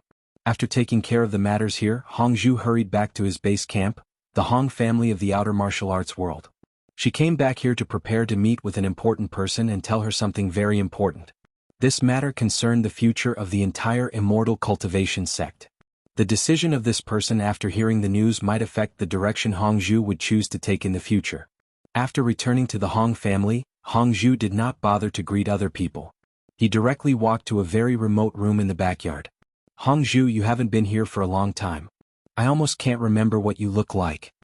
Hearing the commotion outside the room, a woman in white slowly walked out of the room and said with a smile. As soon as the woman walked out, the sunlight in the courtyard seemed to brighten a little. Her beautiful face was not made up, but it was as fresh and refined as the morning clouds reflecting the snow.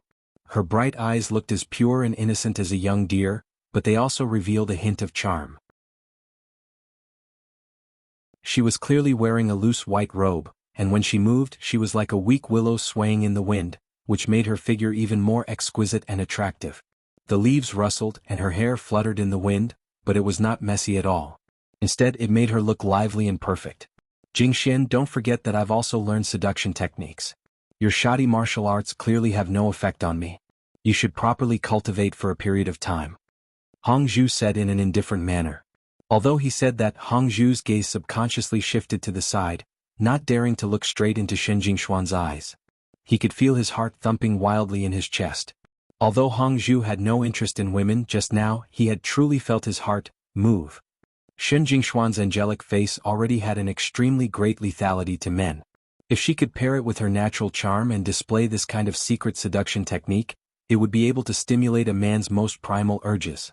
Even Hongzhu, who had cultivated seduction techniques, felt that he was a little unable to resist.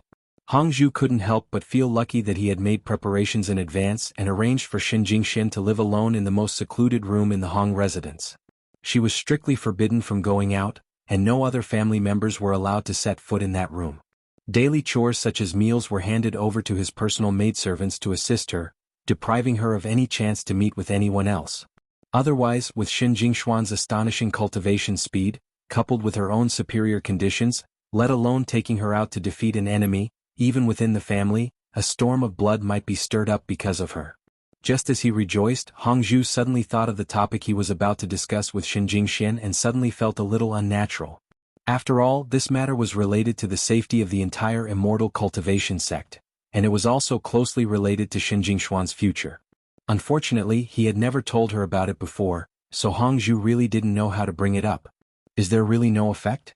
Why do I feel like there's something wrong with you? Shen Jingxian smiled faintly as she teased him. No. Hongzhu's mind was in a whirl and he was momentarily unable to appreciate Shen Jingshuan's beauty as he absent-mindedly replied. Seeing that Hongzhu's expression was somewhat solemn, Shen Jingxian also put away her playful thoughts and asked, Hongzhu, did you come here for some other important matter other than to visit me? Yes. Hongzhu hesitated for a moment, but in the end he didn't deny it. He nodded and said, You guessed right, I do indeed have something important to discuss with you. You'd better be mentally prepared. Hongzhu glanced at Shen Jingxian with an ashamed expression and thought for a long time, but he still didn't know where to start. In fact, Hongzhu knew from a young age that she and Hong Yan were born as rare women with spiritual energy in their bodies. They shouldered the heavy responsibility of completing the family's mission. Moreover, this important mission could also be life-threatening. It was precisely because of this that the Hong family rarely interfered with their daily lives, allowing them to do whatever they liked. Hong Yan studied in a pharmacy in the secular world, while Hongzhu followed her grandfather to manage the business. These were all their own interests. Hong Yan was a well-behaved child, obedient and sensible. Although she didn't know the specifics of this important mission and only knew that she had to contribute to the family's path to a higher world, she never expressed any complaints and was instead very cooperative with the family. However, Hongzhu was different. Her personality was the complete opposite of Hong Yan's. She was a little demoness who feared neither the heavens nor the earth. She acted boldly and willfully, so she was naturally unwilling to accept such a dangerous mission for no apparent reason. Since there was no way to go against the family, Hongzhu simply came up with an idea and decided to find someone with a similar constitution to her to complete the mission in her place. Previously, when he had gone to the secular world, he had coincidentally met Xin Jingxian, so Hongzhu had set his sights on her. Hongzhu discovered that not only did Xin Jingshuan's body contain spiritual energy, she was also born with an innately bewitching physique, which was extremely suitable for cultivating his cultivation technique. Thus, he had brought her back to the martial world with the intention of increasing Xin Jingshuan's strength so that she could complete the family's mission. If his relationship with Xin Jingxian was only limited to this, Hongzhu wouldn't have been in such a difficult situation today.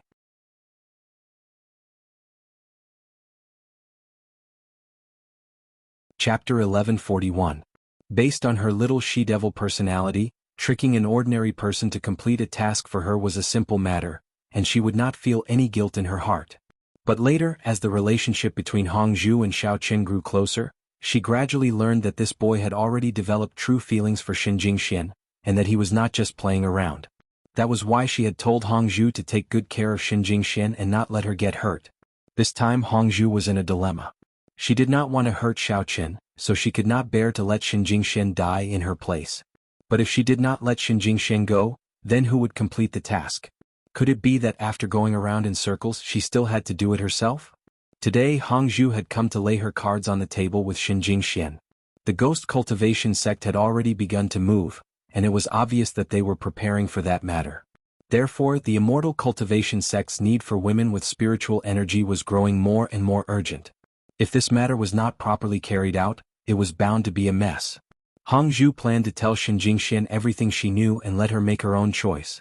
If she finally chose to accept the task, it could not be considered as him forcing her to do so. If she decided to give up, then he would not stop her. Hongzhu's expression changed from time to time, sometimes worried and sometimes depressed. Seeing this, Xin Jingxian also became a little nervous. She quickly walked in front of Hongzhu and asked in a low voice, "Is Xiaoqin in danger? Last time, I heard you say that Xiaoqin was chased by the sect leader of the Kuei Mountain sect, and then there was no news of him. Is there any news of him now?" Ever since she learned that Xiaoqin had offended someone from the outer martial arts world, Xin Jingxian had been so worried that she could not eat or drink for several days. She had also lost a lot of weight. She even had the idea of returning to the secular world to rescue Xiaoqin. Later, after Hongzhu's repeated persuasion, she gave up on this idea.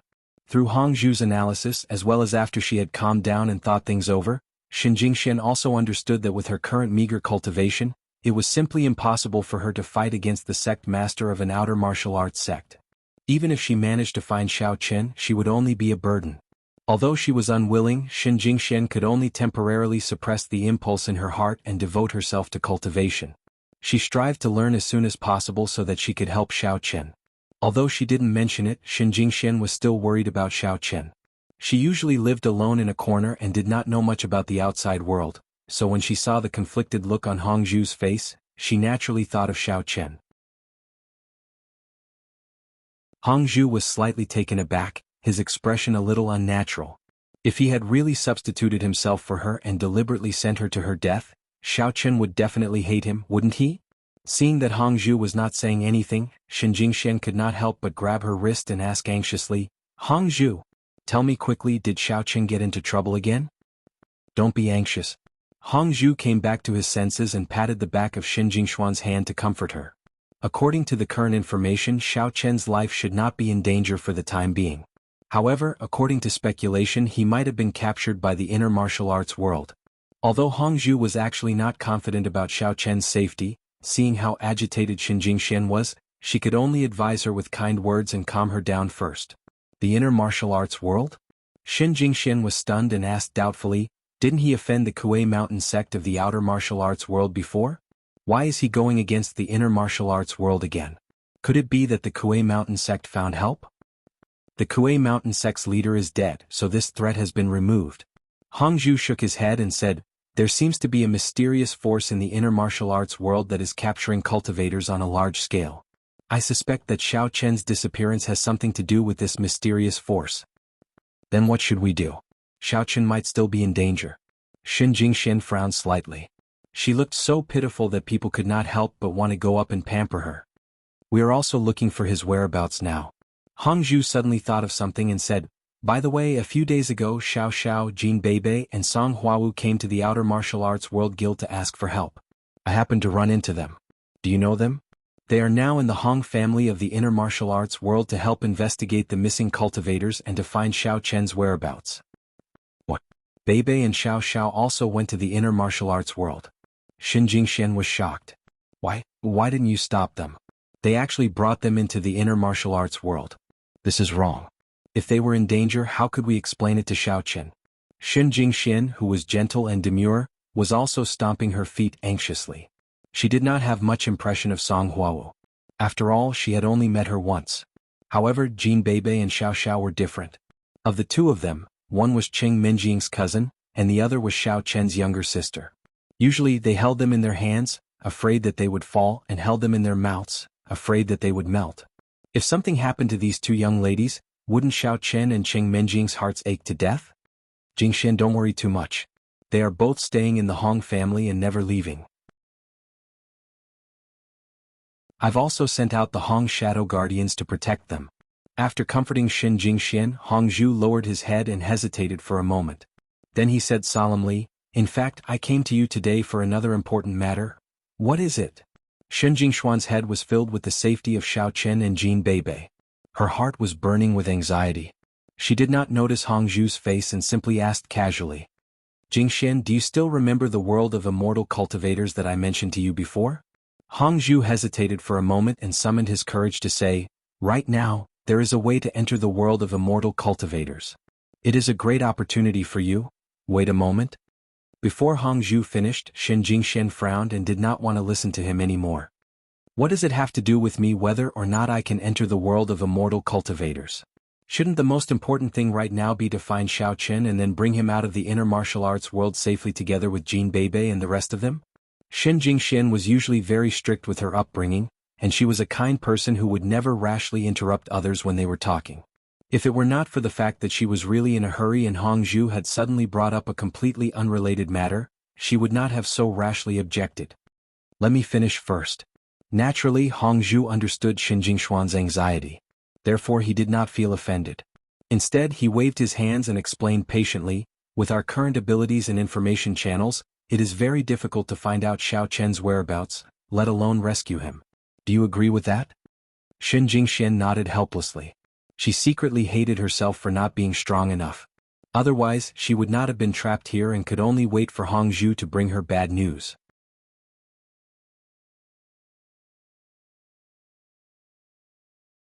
Chapter 1142. But right now we have a chance, or to be more precise, you have a chance. Hongzhu said solemnly, as long as you're willing to help open the secret passage to the cultivation world, you'll have a chance to raise your strength to a higher realm before that happens. You might even become a venerable expert. I believe you understand what it means to become a venerable expert, right? Of course I understand. Once I become a martial honor, I will have a greater chance of finding Xiao Chen. Xin Jingxian nodded. After pondering for a moment, she asked doubtfully, but there are still some things I'm not very clear about. Firstly, why am I the only one who can open the secret passage? Actually, I don't know much about the cultivation world. I only know that my clan has always emphasized that only young women with spiritual energy can successfully open the door to the cultivation world. Hongzhu paused for a moment, then added, but because no one has ever tried this method before, there may be risks involved. Of course, there is also a chance that nothing will happen. No one knows for sure. So that's how it is. Then what do you mean by becoming a martial venerable? Xin Jingxian frowned slightly and asked again, and from what you've said, it doesn't seem like there's a 100% chance of success. If you agree to open the passage, I will send you to a secret realm in the inner martial arts world in advance. Hongzhu continued to explain, this secret realm is called the Martial Honor Secret Realm and it only opens once every few years. Not long from now it will be the day it opens. You can quickly cultivate in this secret realm and attempt to break through to the martial honor realm. Of course, there may also be risks during this period, so I want you to make this decision yourself. After saying that, Hongzhu sighed softly. Since he had already chosen not to hide anything, he might as well tell Xin Jingxian everything he knew and let her make the decision. In Hongzhu's view, opportunity and risk always coexisted. If Xin Jingxian was willing to participate, he could send her to the venerate secret realm to cultivate. If she did not agree, he would have no choice but to find another suitable candidate. If he really could not find anyone, then Hongzhu would have to go himself. So that's how it is. If I can break through to the martial venerable realm, I might be able to find Xiao Chen and save him from his enemies. Xin Jingxian murmured. She had mixed feelings in her heart. Recalling everything that Xiao Chen had done for her and the Xin family in the past, Xin Jingxian could not help but feel a knot in her stomach. Her emotions surged as she stood in the courtyard in a daze. Her white dress fluttered even though there was no wind, outlining her beautiful figure. She was indeed very eager to increase her strength and go to the inner martial arts world to rescue Xiao Chen. However, she was also very clear that it was just as Hongzhu had said. If she wanted to quickly increase her strength, she would definitely have to pay a huge price. Since that was the case, she had to think it through in advance. Xin Jingxian felt that she was the only person who had a chance to help Xiao Chen at present. If she were to throw her life away because of this matter, then all her previous efforts would have been for naught. Seeing that Xin Jingxian had sunk into deep thought, Hongzhu did not rush her. Instead, he stood quietly to the side and waited. After all, this matter concerned Xin Jingshuan's own safety. She would definitely need some time to consider it. Hongzhu did not think that he would be able to obtain an answer immediately, so he had already made preparations. It would not matter even if he had to wait for a few days. Xin Jingxian suddenly took a deep breath. She understood very well what the risk that Hongzhu had mentioned earlier meant. However, to her, Xiao Chen was an existence that surpassed friendship, love and family. If she chose not to take this risk because she was afraid of failure, she would not be able to forgive herself. All right. I promise you. Then let's go now. Xin Jingxian collected her thoughts and agreed without hesitation. If she were to put herself in his shoes, Xin Jingxian felt that if Xiao Chen was in her shoes, he would definitely agree without any hesitation. So after thinking it through, she no longer hesitated. You've really thought it through? Hongzhu was slightly taken aback and subconsciously asked. She had originally thought that Xin Jingxian would need some time to consider it. She had not expected her to agree so quickly, so she could not react for a moment. As long as there's a glimmer of hope, I must give it my all. I don't want to leave any regrets in my life. Xin Jingxian nodded, her voice gentle but firm.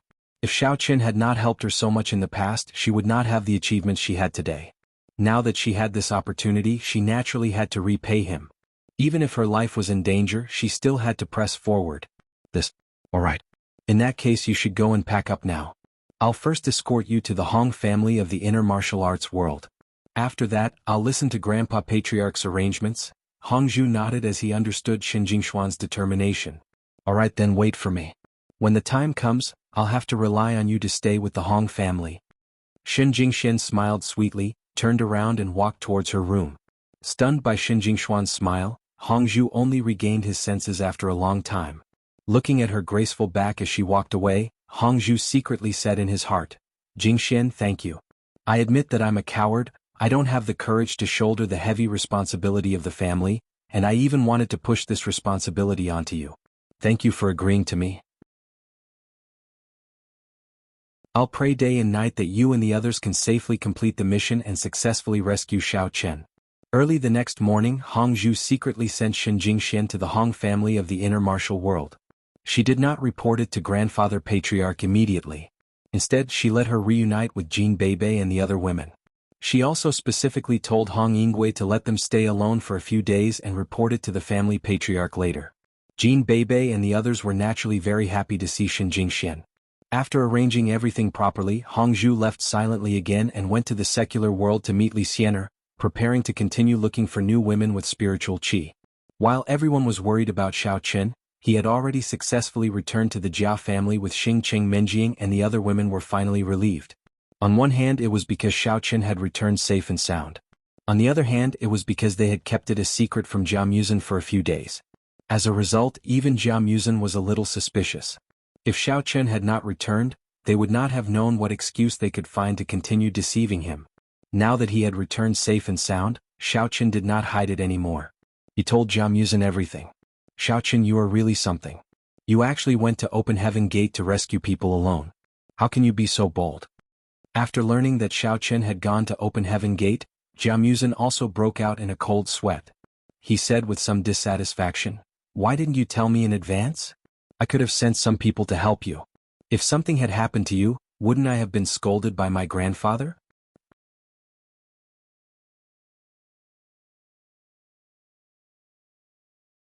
Chapter 1143. Oh, I was afraid that you wouldn't be at ease, so I didn't let Menjing and the others tell the truth. Xiaoqun shrugged and explained with a cheeky smile, besides your guards aren't as strong as me. It's more convenient for me to move alone. You. Jia Muzin glared and was about to get angry when Xiaoqun waved his hand and said with a smile, all right, don't be angry. Awakened Gate isn't a scary place with crouching tigers and hidden dragons. That Sidu Qiqian wanted to make me stay, but didn't he let me leave smoothly? I even stabbed him with my flying sword. Although he felt that it was a little tricky at that time, Xiaoqun thought about it in hindsight and felt that Awakened Gate was nothing more than that.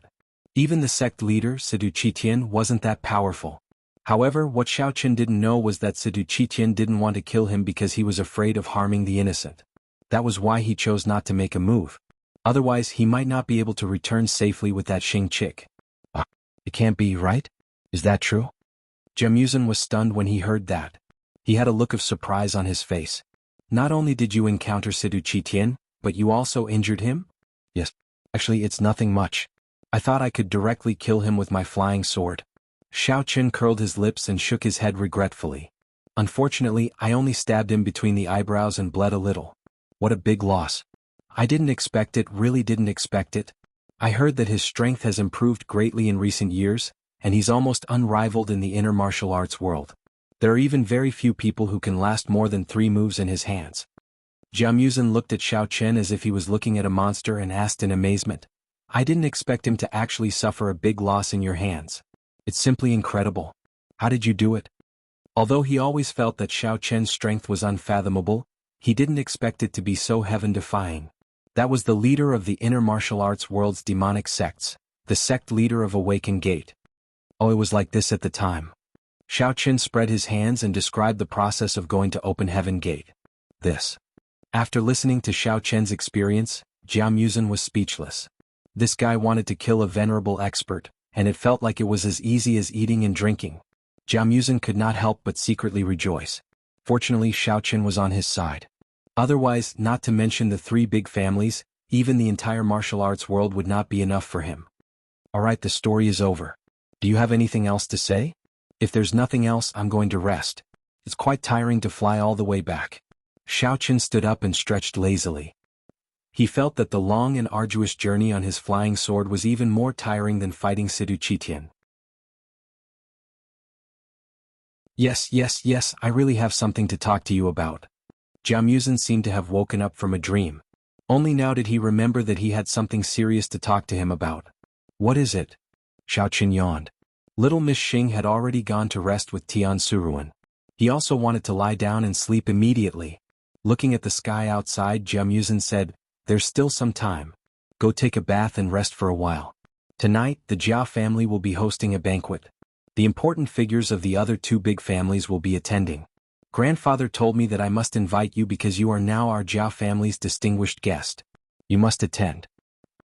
What banquet? Even the people of the other 2 big families are coming. It seems to be quite grand. Are they here to discuss the venerable mystic realm? Xiaoqun asked subconsciously. To be able to gather all the people of the 3 big families at the same time, only the matter of the venerable mystic realm would have such great charm. Didn't that Sidu Qiqian also not make a big fuss about it because of this matter? That's right. It's an exchange banquet for the venerable mystic realm that is about to open. Jia Muzin nodded his head with a somewhat disdainful expression. The other 2 big families want to take this opportunity to build a good relationship with our Jia family. When the time comes, some people from the inner martial arts world will also come. Actually, they just want to curry favor with the Jia family. They want to get more spiritual jades back so that when the mystic realm opens, they can exchange for a few more spots. Jia Muzin felt very helpless. Although he didn't like this kind of social interaction from the bottom of his heart, as the successor of the Jia family, he had to attend this kind of occasion. I think they are not here to curry favor with the Jia family. They are mainly here to curry favor with you. Because after a period of time, you will become the official patriarch of the Jia clan. It is normal for those people to rack their brains to curry favor with you. Xiaoqun laughed and patted Jia Muzin's shoulder as he teased him. Xiaoqun also didn't like this kind of occasion. However, since Jia Muzin had spoken, he naturally couldn't not go. Who cares about them? By the way, the banquet starts at 7 o'clock. At that time, someone will come to take you there. I should also go prepare. I don't know many people who will come this time, so I have to look at their photos first to avoid making a fool of myself. Jia Muzhen smiled bitterly and said goodbye to Xiao Chen. He turned around and walked to Jia Jingyan's study room. Xiao Chen shook his head and sighed. He could understand Jia Muzhen's difficulties very well. All big families were basically like this. Although he was a good-for-nothing in the Xiao family, he also had a lot of social interaction. He also had to pretend to be a playboy all the time.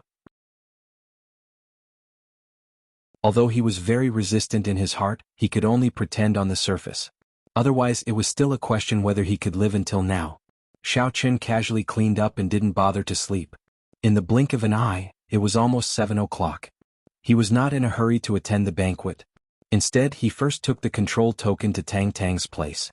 He asked Cheng Minjing and the other girls to help her change into suitable clothes. Then he took them to the banquet together. When Xiao Chen and the others arrived at the banquet hall, it was already 7:30. People from other families and sects had already arrived. However, those people didn't seem to care much about Xiao Chen, who came late. They casually glanced at him and then turned their eyes away. They basically surrounded Jia Muzhen with a warm smile on their faces. They were bustling in line waiting to talk to the future Jia family head. Anyway, flattery didn't cost money. These people simply bombarded Jia Muzhen with a lot of words. From the extraordinary destiny to the secret love of a little girl, they pulled out all kinds of words from Jia Muzhen. Jia Muzhen basically could only stare and smirk, completely unable to answer. On the other hand, no one paid attention to Xiao Chen. He was very leisurely. He took a few girls to pick something to eat, drank some red wine infused with vitality, admired the food and chatted about all kinds of things. Xiao Chen liked this kind of leisurely feeling very much. He didn't have to be tired like Jia Muzhen, who forced a smile, and didn't have to think about how to participate in the struggle of the big families and sections. It was enough to just chat happily, eat and drink. You're tuning in to the Han Li's Wuxia Chronicles YouTube channel. We're so grateful for your support, and don't forget to subscribe to join us on this incredible journey through captivating stories. Your generosity through donations truly makes a world of difference, as it's the primary source of revenue that allows me to expand and enhance this channel for you. Thank you from the bottom of my heart for being a part of this adventure.